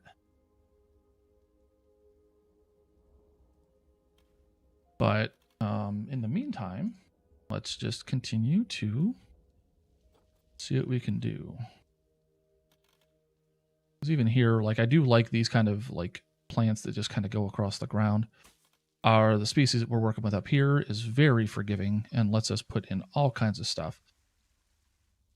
I want to focus on kind of decorating along the edge here as much as we can without completely angering them.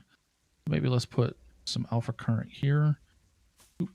And the reason I'm at least using the taiga stuff right now is just because that is something I know at least is part of the snow leopards, like the foliage that they like. I just know that I was already pushing their maximum. And if we have to get rid of a tree or something like that, I mean, it's not the end of the world, but like I enjoy the habitats a lot more when I can put in a lot more foliage. And so let's take a look and see just what we've done. Okay, so we're actually doing okay. Because part of it is some of this stuff up here may not be considered inside their habitat because it might just not be close enough. And even over here, so yeah, that counts, but it's a very, very small percentage. Even that's like 0. Yeah, so that's 0. So, I mean, that's good that we can actually get away with putting a little bit more stuff up here without completely ruining the habitat for them. And then maybe we can use one of these guys here. And then maybe do something like this. And then we'll get a little bit more of this alpine stuff, and we can use that to hide some of the rock edge there a little bit. And then maybe even just a little itty bitty bit of this stuff. And pull that down, maybe here.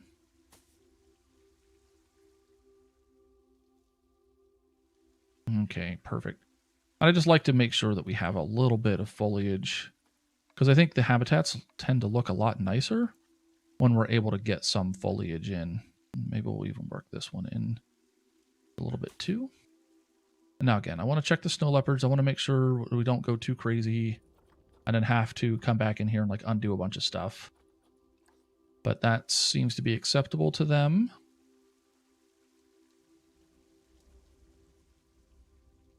And then this area is just a little narrow, so it's not really worth trying to put anything in there. Here we can leave this as is, or maybe what we'll do is we'll actually take a bench and throw that in there. So let's go find the nearest bench, Control D. And we can just throw a bench into this space, maybe. That's not going to let me do it. Oh, because the terrain's not flat enough. All right, that's okay. We can leave that as is. I'm okay with that. And over here, let's do a little bit of nature, and maybe we'll do a little more like this. And so the thing is with all these little ones, even though I was originally getting like 0%, they will eventually start adding up. And so you just have to be kind of pay attention to that whenever you're doing this.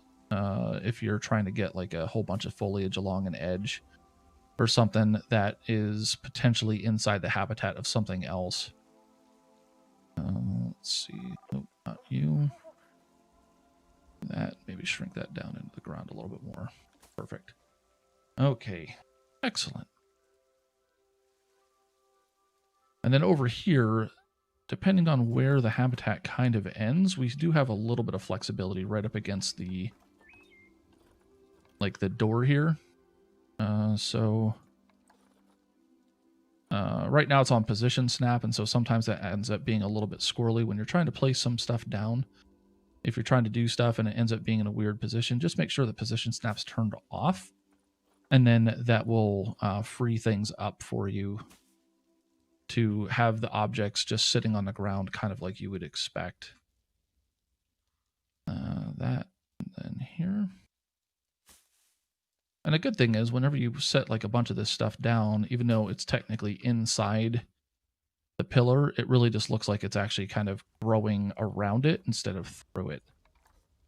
And what I'm trying to do is I'm trying to create like a little bit of a foliage barrier here. Now, hopefully this doesn't make our animals downstairs too mad. And then maybe we'll put a little bit of this stuff right here. And there. Maybe even just a touch here. Now let's go check our snow leopards and make sure that we're Not going over. Okay, perfect. We're still doing good. Let's hit play. Just let everything update and make sure that we're still staying at that 15% mark. That's good. That's what I want to see. And then we should be able to put in just a little bit more foliage, maybe along here. Maybe we can do some more of these little smaller rocks like this. And then maybe put you back here. There. And there. Okay, put you over here like so.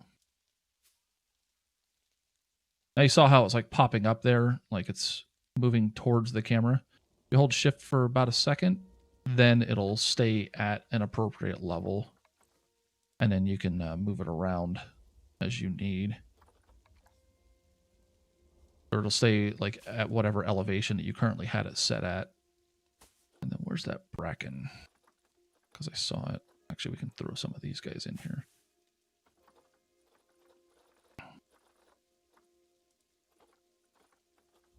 Oh, it was the lady ferns. I think it was, yeah.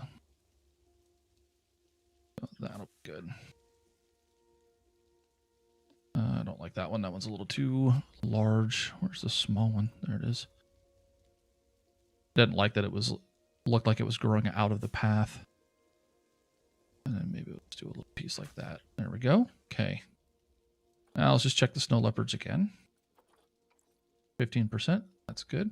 But you can see that like things that we're adding up here are counting. So it's just because they're so like they don't provide a lot of coverage that's why it's not giving us a lot of grief about it. And it's because the habitat barrier down here actually runs kind of along this, like underneath it. And so we just have that to kind of contend with. Not a big deal. It's just something that you have to be, again, mindful of as you do stuff like this. If you want to make sure that you're not going to make your animals mad in doing it. All right, so that is entirely too high.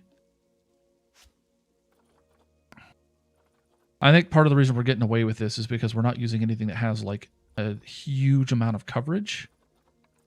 But if we were to start using actual trees or something like that, that would probably just be like end game kind of stuff. Guess just do that. And then, I mean, there's some rock here. What we can do is we can actually exit out of all this. We can go to rock and then savanna.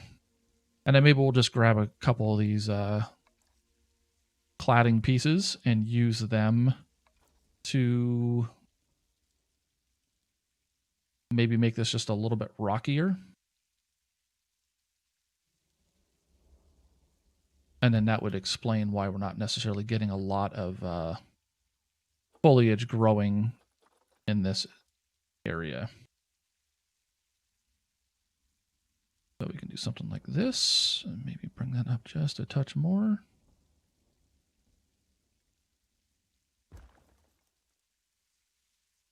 And then, you know, just checking to make sure that we're not making anything look kind of dumb on the outside. And then it's always nice to kind of mix them up. Just, you know, you have different sizes though, and different shapes. So maybe we can use this one over here, and we push that down to like here. Like that. And then with the terrain, we'll actually just take and we'll get in here and make that rock.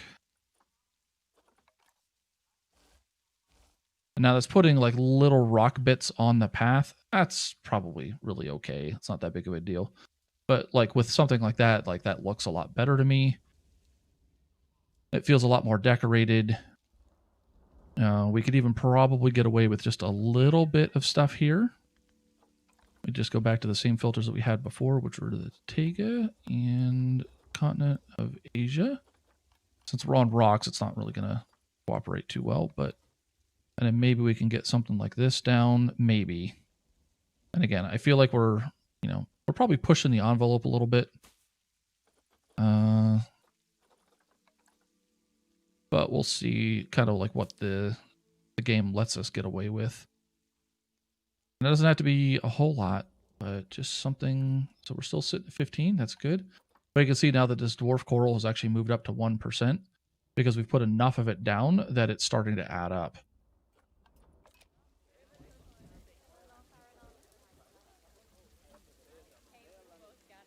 That's interesting. Oh, it just moved it down. Okay. But yeah, we're still sitting pretty with that. That's good. And then we have a lot of rock here. Maybe we can do a little bit more of the rock stuff that we did before just to kind of fill this in. And I was thinking about actually making this a little bit more pronounced. Oh, the heck? That's not even an escapable thing? Okay.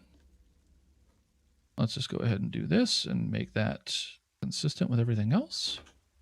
And then let's go into nature and our rocks, and we'll do savanna again. And then here, let's go ahead and we'll get you kind of put down first.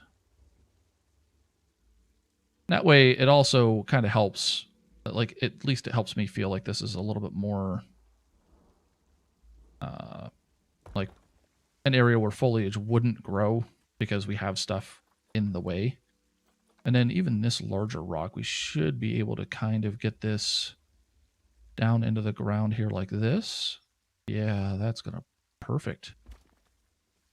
And then maybe we'll just twist it up a little just to get a little bit more of this. And then, yeah, there we go. And the good thing is the rocks don't count for anything. So perfect. And over here, let's go ahead and edit this building. And we saw that was like popping up there, but it was really... Yeah, there we go, that's better. Then we can even use something like this, maybe here. And we'll pull this up just a little bit more. And get that. No. I think we'll be okay here. Actually, I do want to fill that in. Let's just go with something like this.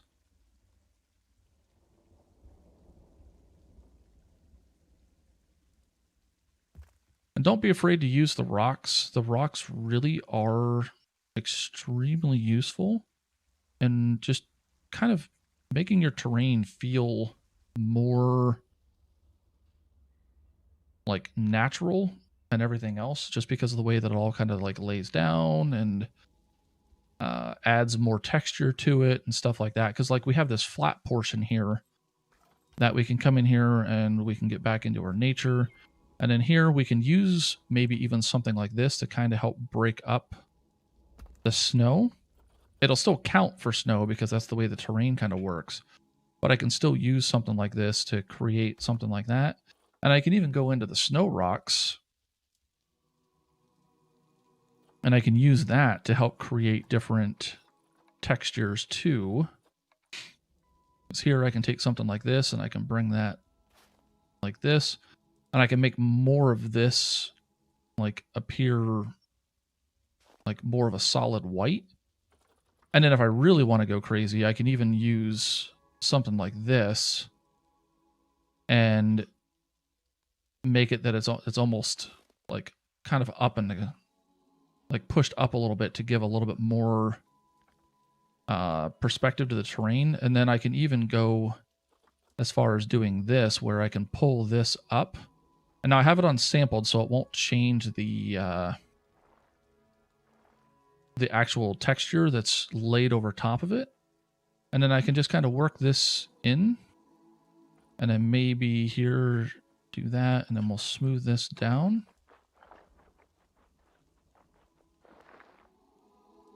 And then probably smooth that too.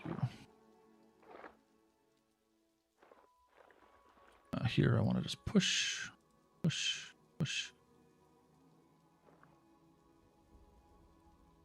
right. Awesome. But so yeah, this just, little things like that can help add different amounts of texture.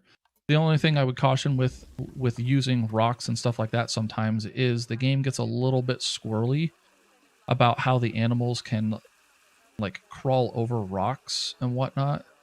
So if we check the traversable area, it still looks like they're good. But you see here, like this little lip here isn't something they can climb up or get over, even though they're climbable jumping animals that shouldn't be an issue at all. So now we have another potential escape point here. So this one, we're just going to go ahead and we'll just pull it out just a little more and maybe just reposition that way. Nope, nope. X. Let's bring that up as far as I can get it. And then we'll check you again. Okay, so there's no escaping there. But now, like, we're getting a couple of other escape points back, even though we didn't do anything other than we put some rocks down. But now that has caused this to be an issue along a couple of these spots. So let's go in here and edit X, and then we should be able to just maybe pull this out just a little more. And then we're going to do the same on this side. Maybe just like that. Because these are areas where I'm pretty sure they will try to escape if we give them the opportunity to do that. Stop running. P, because apparently I'm not able to select you while you're moving. And because you have to have one selected in order to see traversable area. So it doesn't look like I fixed either of these. Or maybe I fixed the one and then these didn't get fixed. So, all right, let's do that. And then we still have a little bit of stuff down here that we need to fix as well. So let's get in here. And then that's an issue. That's potentially an issue. Issue. And so this is what happens when you start putting all sorts of extra stuff along the barrier edge. You run into some of these other problems. I mean, I will say that we haven't had the animals try to escape, so maybe it's not too huge of a concern. But either way, it's still something that I want to make sure that we don't, or that we minimize, because I really feel like with this particular habitat, we're not going to be able to solve it all. In order to get those to update, you have to let it play. Okay. So these two here. And a lot of this is because I like put rock right up against that. So it might just be a matter of having to move that there. And then this one, move you out. And just re-wicker up and down. That where's one of our critters? Oh, it's like non-stop. Like every time I do this and I mess with something else, it tells me that. And what's even more frustrating is it doesn't look like there's anywhere that they can actually grab to get a hold of onto the other side here, but then yet they can do this. So we're going to just try to push these rocks down a little more and maybe in like this and see if maybe that solves our problem, because the rocks are, I think, are what really kind of messed this up. Maybe push that down just like that. Here, let's bring you down. Because I can also change the texture here so it is the like rocky texture like this, and then it all kinds of blends in a little bit better. And then it gives the indication that the whole thing is rock. And then hopefully that is something that helps solve the problem. All right, so right now that's something that could be escapable. Still escapable. Come on, game, work with me here.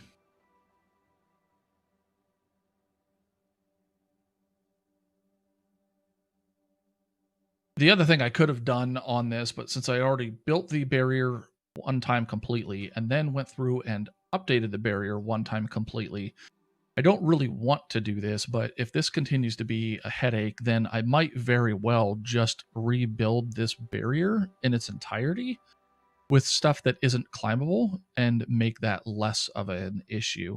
Now, I see that we still have like these things. I'm hoping that that's stuff that's just like random artifacts, but we'll have to let the game play and go from there. But these didn't update still. So let's do this, and let's bring you out maybe to there. And you weren't updating either. And part of the problem is too, I really like I know something else that could fix this and make life a lot easier, but I would still have to do it like section by section.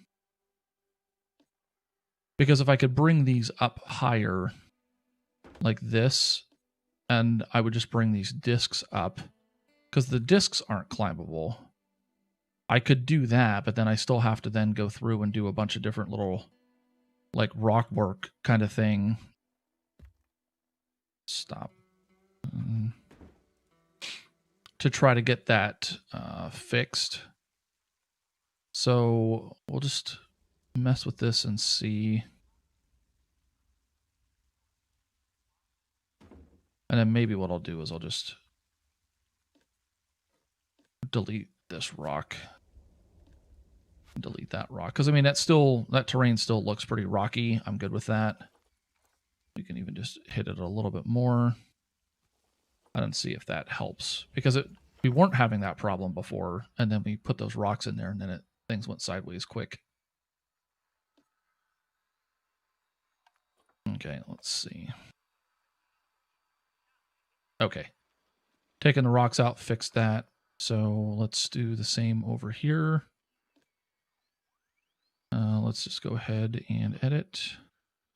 We'll delete this rock. We'll maybe take this rock and twist it down and then push it into the ground a little bit. And then here we'll just make the terrain this rough rock. Get that blending in. And then that should hopefully solve that problem there. Does look like, is that trash gone? It looks like we finally had a caretaker come through here and clean up the trash. Even though we've barely had this play. Maybe. It's hard to tell with all the people in here now, but either way. And so I think the other problem is over here. Let's check you. So we know that there's a little line there. Go ahead and hit play. I guess I'm just going to leave it alone at this point and just see kind of what happens. Because there's a lot of little things that we'd have to fix.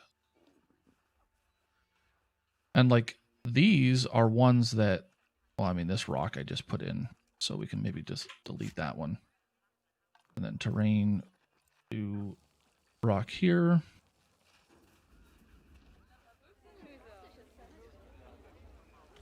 And then over here, I think it was this one in there. That was an issue. Yep, that one. We still have that as a problem. That as a problem. Those as a problem. Maybe. All right, we're going to let those go. We're actually just going to let the game play for a little bit and just kind of see what happens. Because we haven't had any escapees. That's not a guarantee, but we haven't had any. So, all right. So now what we're going to do while we let it play, because I do want to see if we have any escapees, is we're going to use grassland, taiga, and temperate, and then we're just going to use and focus on this along this edge. Now, grassland, actually, you know what? Let's just take grassland out. And then let's go to Asia. Because now we can decorate, because I mean, we have some grassland stuff here. But we can decorate along this edge here without any issue and get our get a lot of the edge of this stuff taken care of with various things. We just have to be kind of mindful of what we use. Something like that would be good, except that that's kind of ridiculous. And the small ones are just not small enough. We could use more of the small bracken. And actually, I'm probably just going to use mostly... because I could probably squeak in a tree or two, which I probably will try to do. But we can use maybe something like this. And then nettle. I don't know what it is. I actually really like the nettle. But there, we can do that. And then maybe we can even get a little bit of nettle back here.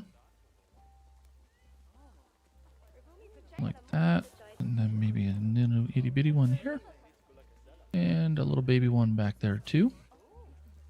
And let's maybe get a slightly larger one back here. And a lot of the reason that I really focused on this is the guests really seem to appreciate all of the extra foliage and stuff like that you put down. Really? Oh, wow. That is a super limiting set of like plants. Really limiting. But if we have the space to put it down, like I like the idea of getting things put down. I'm actually going to take another one, rotate it around a little bit, push it down into the ground, and do that, make it look like a little bit more of a bush. I thought we actually had a lot more, but I guess... oh, that's why it's so limiting, because we don't have all of it turned on. So let's see if there's any potential trees that we can get in here that wouldn't like make anything mad. Maybe we can get a tree in here. We just need something that has a pretty long trunk that won't... I mean, well, we could even do something like this on the inside if we want, but it's not what I really want to do. Now, a tree like this might work because it's something we can get to squeeze in there right along the edge. And maybe we can plop that right there. Now, we do need to make sure that we leave a little bit of room for education boards and so on and so forth. So that's something else to kind of keep in mind. Probably would be best to do the education boards first. But I will say, because normally when the animals can escape, they seem to beeline for it.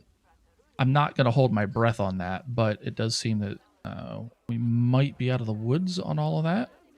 Hopefully. Let's see. Can we maybe put another one of these trees here and not have it being potentially burned by our torch? Let's do this. Oh, I'll have to check the snow leopards because I think that might be over their habitat. Yep, plants, we've made them mad. And which... oh, it's just that there's too many. So it's that guy. So that's the one that we just put up. If we do Control Z and Control Z. Boom. All right, fixed. So yeah, like even in here, super careful with how we do this because their habitat. Like that's the thing that's super frustrating. And I know I keep talking about it. It's frustrating, but it's part of just kind of dealing with the game. So it is what it is.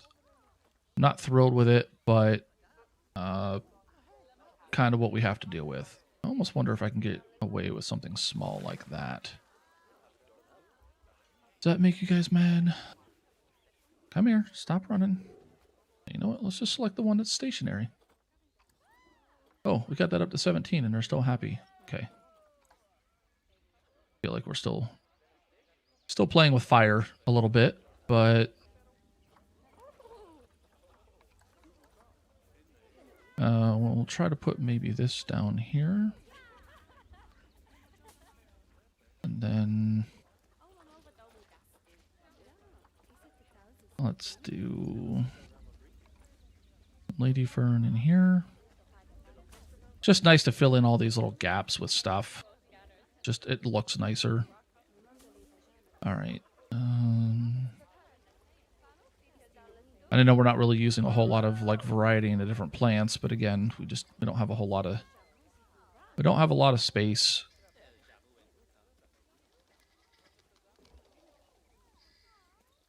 And maybe even that, we can just have that looking like it's kind of coming over, which that's okay.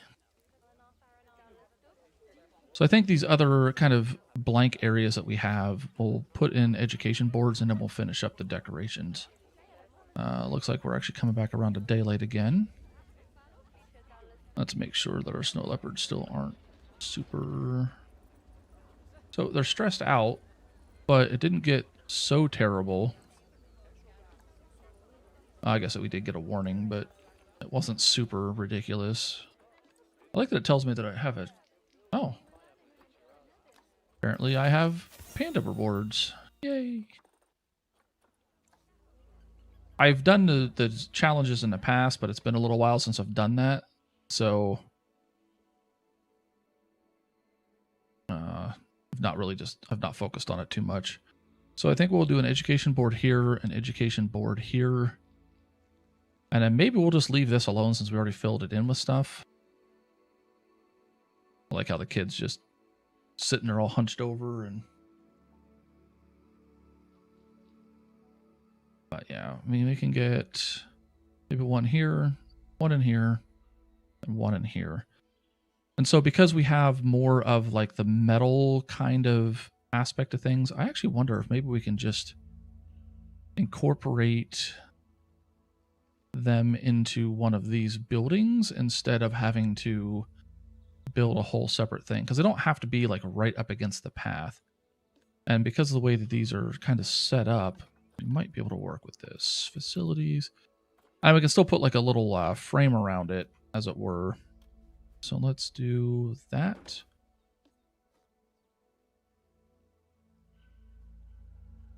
And here, and get this to be like that, and then we can bring you forward. And it's upside down.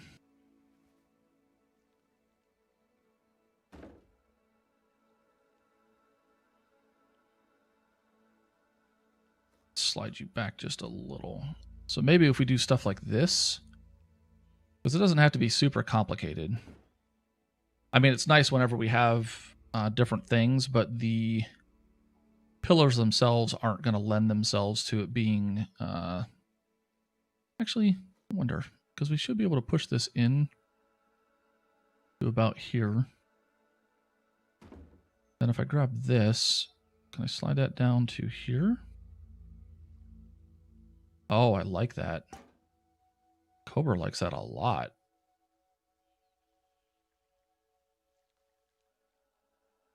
There we go. That's nice looking.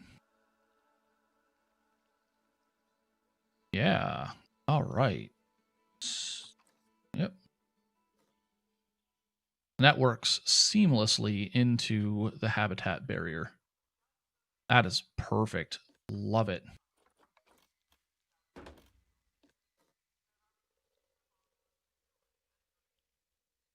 Get you rotated right side up. And bring you all around to about here. Try to get you centered, and then we'll pull you forward just a little bit. Like so.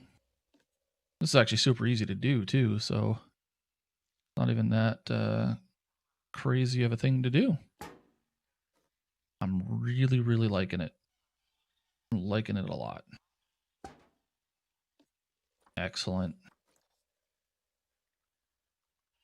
I don't want to put one in here. I feel like that's just a little ridiculous, so we'll just use that to put a lot of foliage in there. We have that, and then I guess the good thing is because of the way that we've done this, we'll put one in here. So let's edit this one.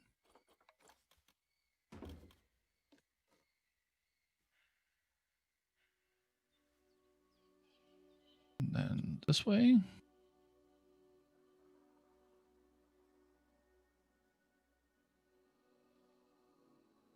Let's pull it out just a little more, like so. And there. Okay, perfect. I'm really liking this. I think this ends up looking really slick.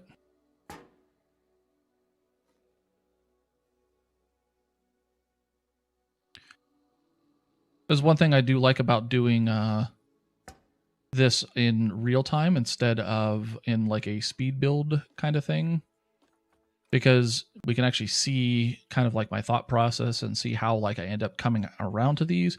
Where in the speed build ones, like it's just, you know, everything's going super fast and it's at like 7 times the speed. So it can get pretty ridiculous to like watch all of that and try to keep up with all the different little like things that took place. All right, so this one's acting a little bit different, but I think we can still make this work.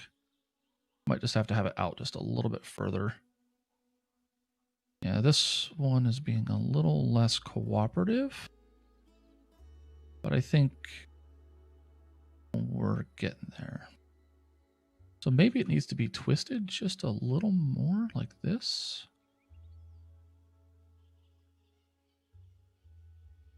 Like that. Okay.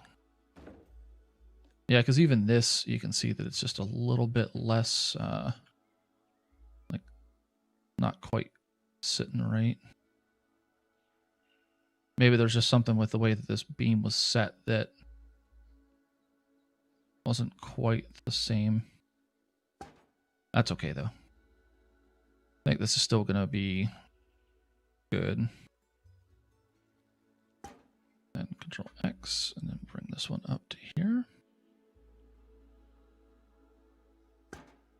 And it's nice that we were able to incorporate our stuff directly into that fence. And then if we really wanted to, we could actually put in a couple of ones for the snow leopards along that very edge there.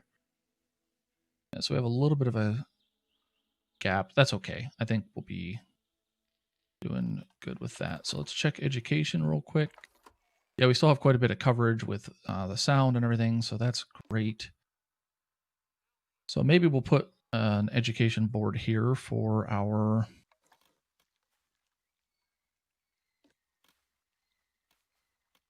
snow leopards.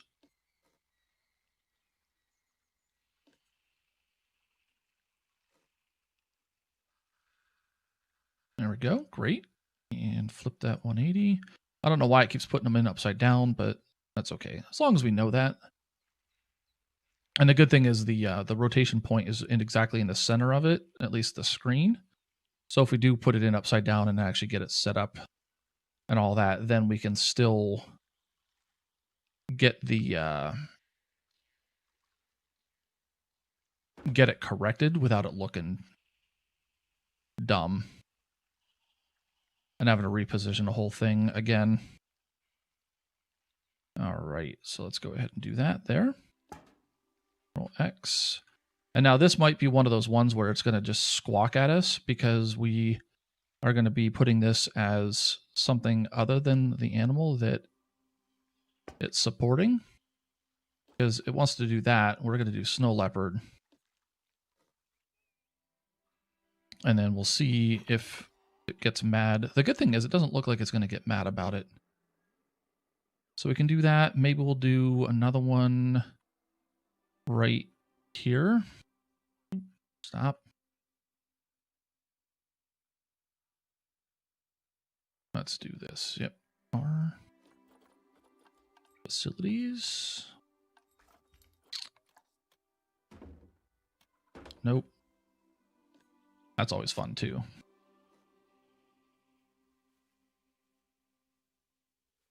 Sometimes, well, yeah, a lot of times, especially when you're dealing with facilities, even if you hit escape, you escape out of the, what do you call it?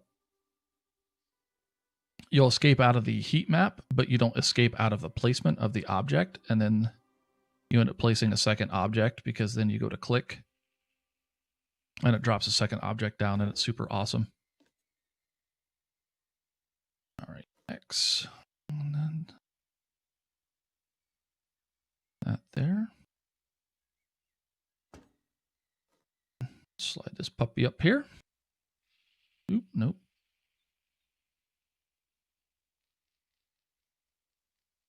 And let's do this.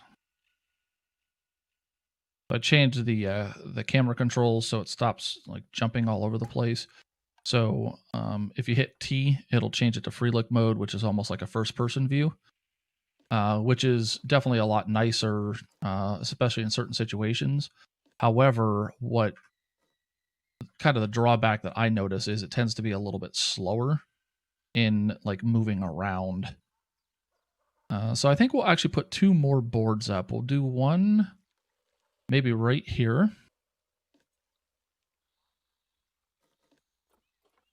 And then we'll put another one on the other, or on another one that I was looking at on the way over here. And then that'll probably be about it for education boards.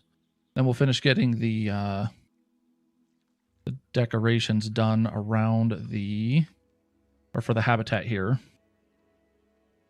And then we should be good to go for this.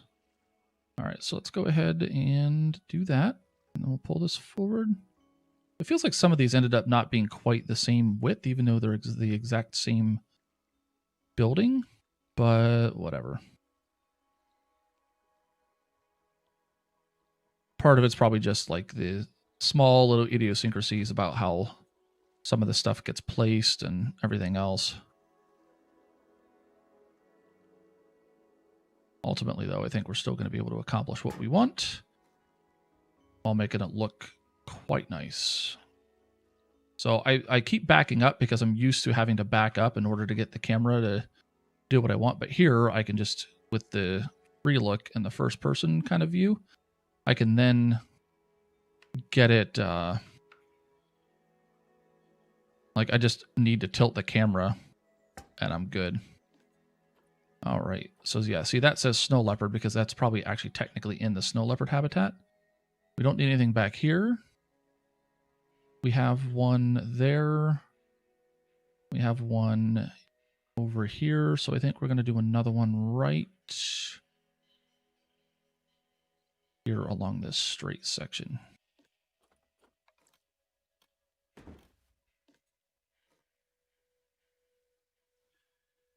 Sadly, I don't use the free look mode very often. And so when I do use it, I'm kind of all over the map on the camera controls. So I apologize for that. And then slide you down. Okay, I think we need to move that back in a little bit. So we'll just do that.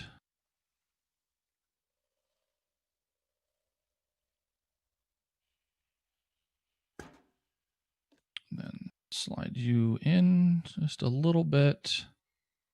We'll have to move the other things up and down in order to compensate. That's a little bit better. And of course, not like these are not all going to be 100% the same. And that's okay. It's just something that I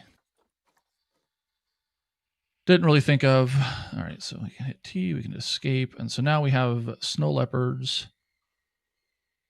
And so we're not going to put any audio really for the snow leopards. Maybe in the one spot we can, because there's at least a little bit of a gap there. Actually, there's a gap here too. So we can do, I guess we can do both.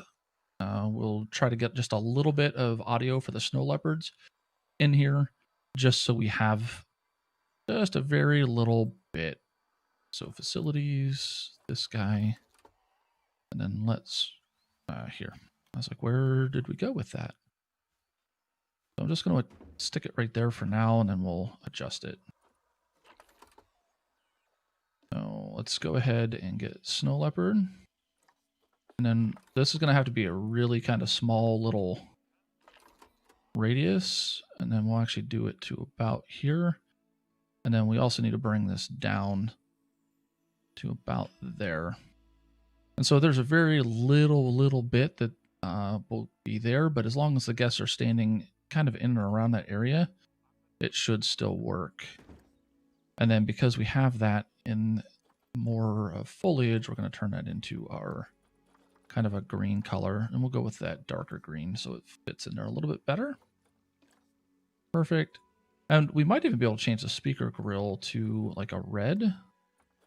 That doesn't actually do anything. I don't even know why that's an option, but And it's not really meant to be Christmassy. It's meant to kind of match with this, but it works. So now let's check the education real quick, and then we'll hit play and just make sure. So now you see how the guests are turning red there? That's because it's just a little too close. And so what we're going to do is we're going to slide it just a little bit that way. And then hopefully that solves it, but it doesn't look like it's going to. So we'll actually take it and scoot it this way. And make sure they're not turning red. And again, it feels like this is really just kind of like a huge waste of time because it's such a tiny little thing, but you know what? It works, at least for me. All right, and over here we can do another, we might even be able to get away with like 2 fairly small ones. So maybe we'll put one here and we'll put another one there to just kind of get a little bit more coverage. So we're going to turn this into kind of our brown that we have for that. We'll just change this back to black because it doesn't matter. Then here, same thing. Let's change this to our brown, change this to our black, and then X. And let's actually just increase the radius of that a little bit.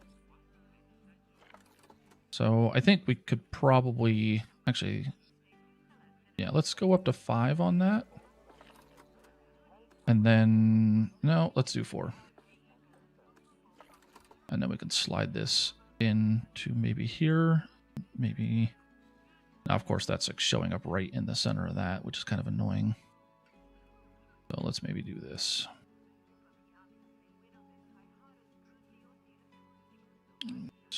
Set it down just a touch. And then we need to do the same thing for the other one. We'll get an animal first, which is the snow leopard. And I mean, it doesn't make a lot of sense because the snow leopard barrier is all the way over here, but we're going to see if we can get it to work anyway. All right, and then that is proving to be a pretty decent radius there. 5, and then we don't have to really move it anywhere other than maybe down just a touch. And then here, this one, we're going to take and we're going to move it to the other side of the barrier. Only because we were having some guests right over here turning red, which we didn't really want. Okay, and now let's take a look and see. The game's still not giving us any major grief about anything. It's been vandalized, so let's go ahead and get that back up and running. Now this one, don't believe it's been vandalized. This one doesn't have any power. All right, I saw some guests turn red here. So we're going to actually, we have more flexibility with this one. So we're going to move this one instead. Going to move that way. And then just touch this way. And I think that will help solve that problem. Because even though this is really close, the guests can't walk there, so not a big deal. And then our guests aren't turning red on our path. Like a little adventure ride, which is good. So we have a lot of stuff that's covered here. We have another broken board over here because our guests just can't seem to behave. We've barely let the game play, and then we're still getting upset guests. But our education rating should start going up a little bit. We have a stressed animal, which is a little weird. Because this habitat's pretty large. And then we're going to have to do animal management at some point here, probably in the near future too. Just simply because we have so many new species and new animals and everything else. But we have a really nice set of stuff here, so let's go ahead and pause it. We're going to finish decorating along the edge here, and then we should be good to go to start moving on to the next thing. So maybe what we'll do is we'll see about putting something like this along this edge. And then maybe even continue it, but I didn't want to use like just the long curve or long straight one, because it just felt like it was going to be a little. Let's turn those off. It just felt like it was going to be a little like awkward to have that completely straight. But I know that we're over. Maybe we're over that. So let's check our snow leopards and make sure that they're still okay. Nope. They do not like this. Wherever I put that. Where did I put that? Oh, that's out here. It was just that one that I didn't like. That's funny. So what that means is we should be able to get away with putting something else that they do like, which we just need to turn that off to make sure that we get the appropriate thing. And then just make sure that we haven't pushed them too high in the things that they like. So we can probably use something like that, or maybe bookend this with this. So I'm just going to leave these selected while I kind of do this, just to make life a little bit easier. And then even here, maybe we can use the small one in there like that, just to kind of add a little bit more variety to that. I think I do want to delete this one though, and we'll leave that alone. All right, so where are snow leopards again? All right.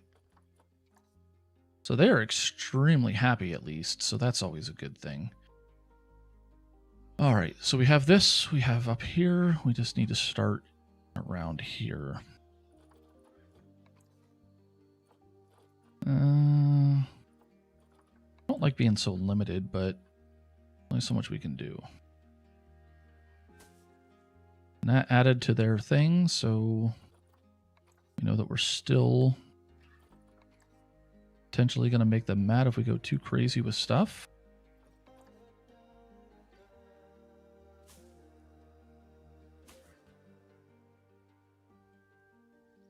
Then here, maybe we'll actually just take these and kind of shrink them down into the ground a little bit. Pull them forward. And still need to select a snow leopard. You're hiding out down here. What is your traversable area like there? Oh, wow. Oh, you just can't get through that, which is understandable that you can't fit through that little gap, but that's okay. That is acceptable. They are 100% happy, which is always good to see. And I think at this point, we are probably moving past where they are, their habitat is. That's probably the extent of it. So there's not any view that gives you a full, like, what does the habitat look like? Unless you do, like, the work zones, and then you come into, like, edit a work zone, and you can kind of see, like, roughly where the habitat is. So actually need to get past this bench and up to this next, what are they called? Trash can, with taking that into account, because anything that we put here is still clearly inside their habitat. So up to this trash can. And then from there, we should be able to use some of the other temperate objects and make that look a little bit nicer with some different things. So we'll just go ahead and get some other basic stuff here. Maybe we'll put down some of this stuff here. Let me pull that down just a little like that. And then see if we can... nettle is not something that we have here, but maybe we can squeeze some of this in back here. Like that. Because this, I don't know what it is, but like this one's also another one that I kind of like a lot. And then can we maybe take...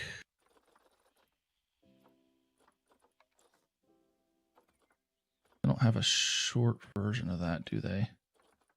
Because I was hoping to be able to take something like this and put this kind of down as like almost like a little bit of a base here. So maybe we can do something like that, and that'll work. And then we can grab this. Nope. Nope. Nope. Trying to grab the alpha current that we have there. No. Or alpine. I don't know why I said alpha. Come on. Damn game.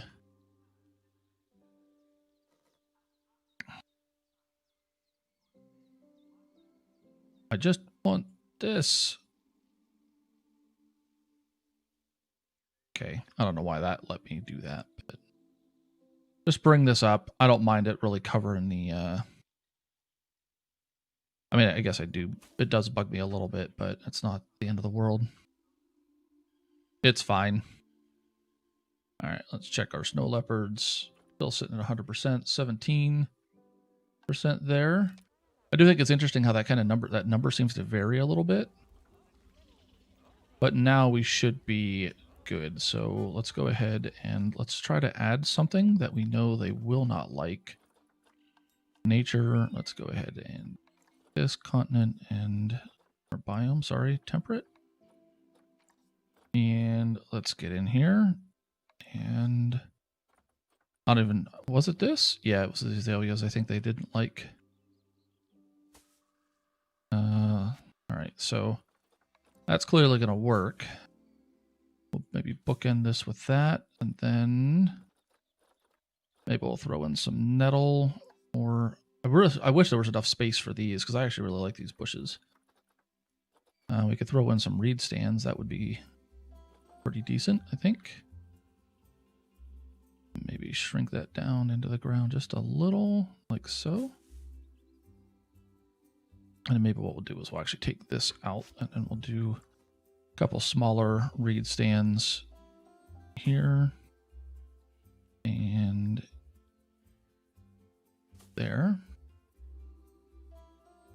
That guy can stay. Where's the nettle, though? Hawthorn bush, lady fern, nettle. Let's go with this size. And then there, we can do that. That makes the bush feel a little fuller. Let's make sure we haven't put anything down that makes these guys mad. What? Really? Okay. Oh, and that's like really well positioned too. Like that's just not going to be a thing. And that's like right on the cusp too. That's like super irritating. Can I spin it around like this maybe? And maybe that'll solve it. Plants. Perfect. See, and that's some of the things that you can do too. Like sometimes, like because part of it is that this is blocking the dingo's ability to get out. So I didn't really want to take that tree out and like throw a rock there or something. But if you rotate it around, it like there's a hitbox around different components of the objects. So I wanted to make sure that that wasn't something that was going to be a problem. So I just spun it around. And so now the tree isn't hanging over here. And so enough of the hitbox is, or like the whole hitbox stuff is gone. And so it's working out the way that I want. And now here we're still at 17, which is perfect. That's probably the absolute max we can get them. And so right in here is where it was like a little tenuous, but we got it. And now we just need to finish this out here. And we already have the plants selected that we can use. And we shouldn't have any further concerns or problems. So we could even use some of these little guys to maybe frame our education board here and here. Maybe grab this, move it just a little bit further over like that. And take you here. Because I want to try to get this that they're more or less centered. I'm going to spin that around a little bit. And then nature. I want to see what we can put in here that kind of covers this bottom portion, but still looks fairly good. Because I'd like something maybe a little bit taller. Because I almost want to, I mean, it'd be kind of cool, I guess, to maybe put even just like this bush in, but that's not really what I want. Do maybe something like this. Use the small ones. Because I can use the small ones here. We'll just twist it a little bit here and twist it little further back this way. And then we'll get our the alpine currant maybe. No, those are too large. We'll use nettle to fill in some of those. Like these bushes here are actually pretty cool too, but again, just entirely too large. We might be able to squeeze in another tree like this, except that that's into the tree up there, so I don't want to do that. We had one of the, ooh, that's a small one, and it has kind of a flat side.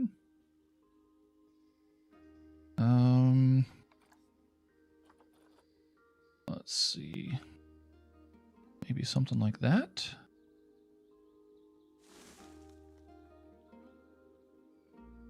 No, that's not going to work.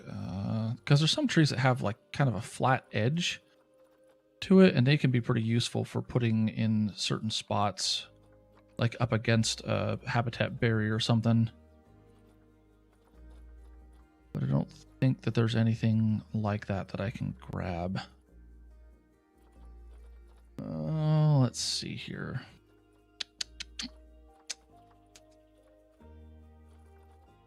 Yeah, I don't think we really have anything other than just like another sapling or something, but the saplings are so like bland.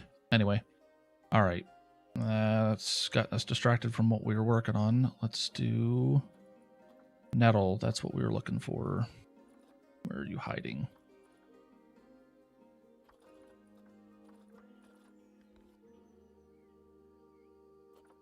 Let's do that.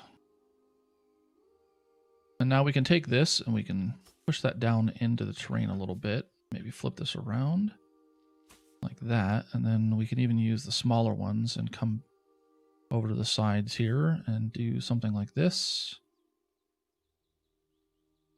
So we spun that all the way around, but not a problem. And there, at least that's kind of framed out a little bit, and then we'll just put something different over here. Maybe we'll put another azalea bush or a set of azaleas. These are probably much better to put into like planters and stuff like that. Oh, that's something we could have done. We could have put a planter there. But we're not going to do that now. I've moved past it.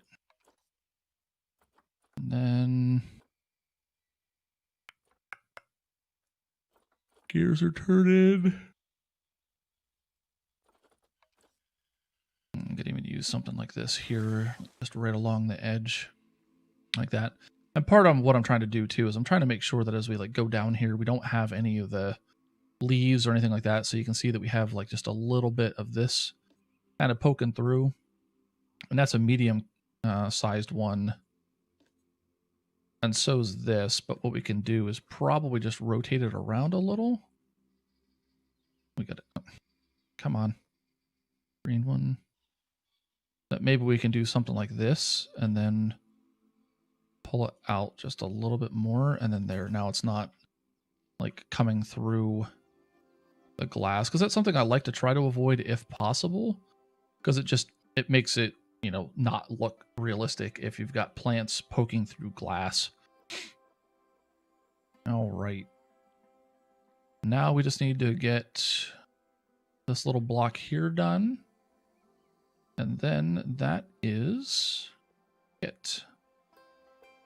And I really like how, you know, we've got all of this stuff and then there's this like nice shaded like path through here. I wonder if we need to get some trash bins up along here. I bet we do, because that's pretty epic.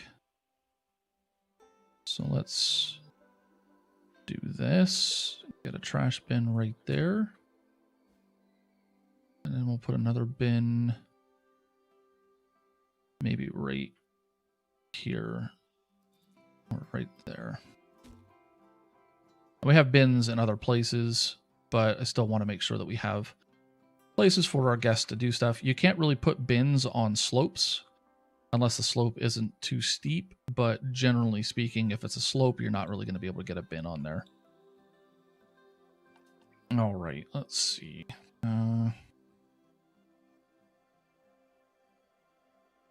Give me just a sec. All right.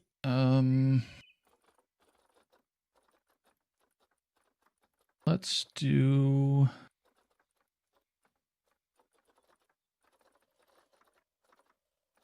I wonder if I can get this to look kind of like a bush along the edge here. Now these are really more of like a vine kind of plant that would grow along the edge of something. And so we could do it where I, get this to be like up along this edge here. And then it grows down. Because we don't have position snap on, I think that's part of why it's not.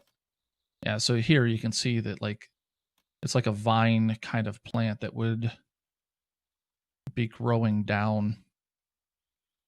But I just don't feel like that's really going to be appropriate considering how we've decorated everything else. We haven't really used any of this stuff, so we can go ahead and use some of these along here. Maybe just a little guy back there like that. And then we can get some medium nettle. Like that. Still wish we could use a little bit of the bush stuff. Now here we could take something like this and we could push it all the way down. So that popped up because they still had V turned on, which aligns to the surface. And so no matter what you do, it's always going to try to like push that up. So that's a 2 meter strip, 1 meter fountain.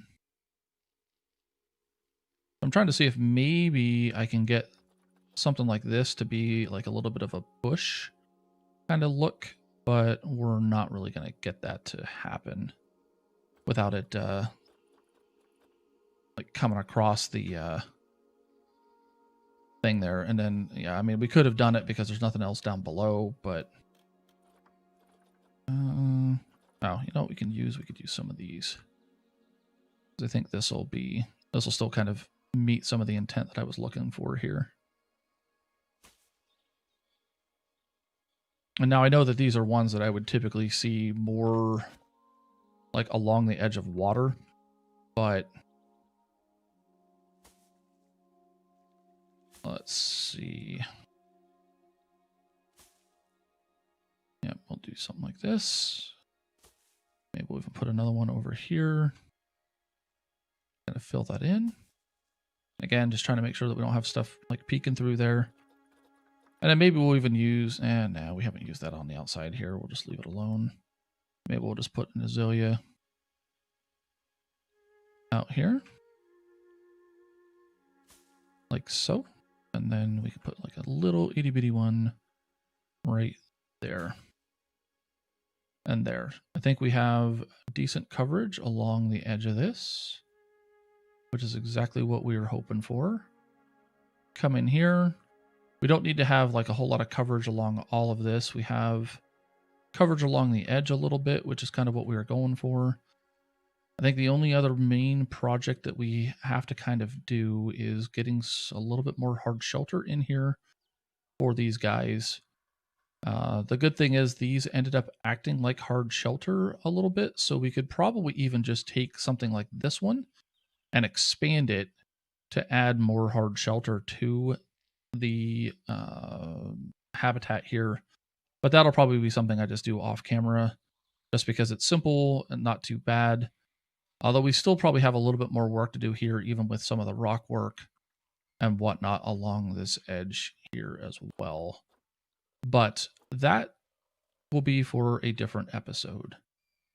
So hopefully you guys enjoyed the episode. If you've enjoyed the content, please consider subscribing, as well as hitting that notification bell so you know when I post another video in the future. Also, on your way out, feel free to hit the thumbs up or thumbs down, whichever. Let me know whether you like the content. You can also leave a comment and let me know what you'd like to see, if you have any suggestions, anything like that, and I'd really appreciate that. Ultimately, though, I really enjoyed hanging out with you guys today. I hope you have a great night, and I will talk to you next time. Bye-bye.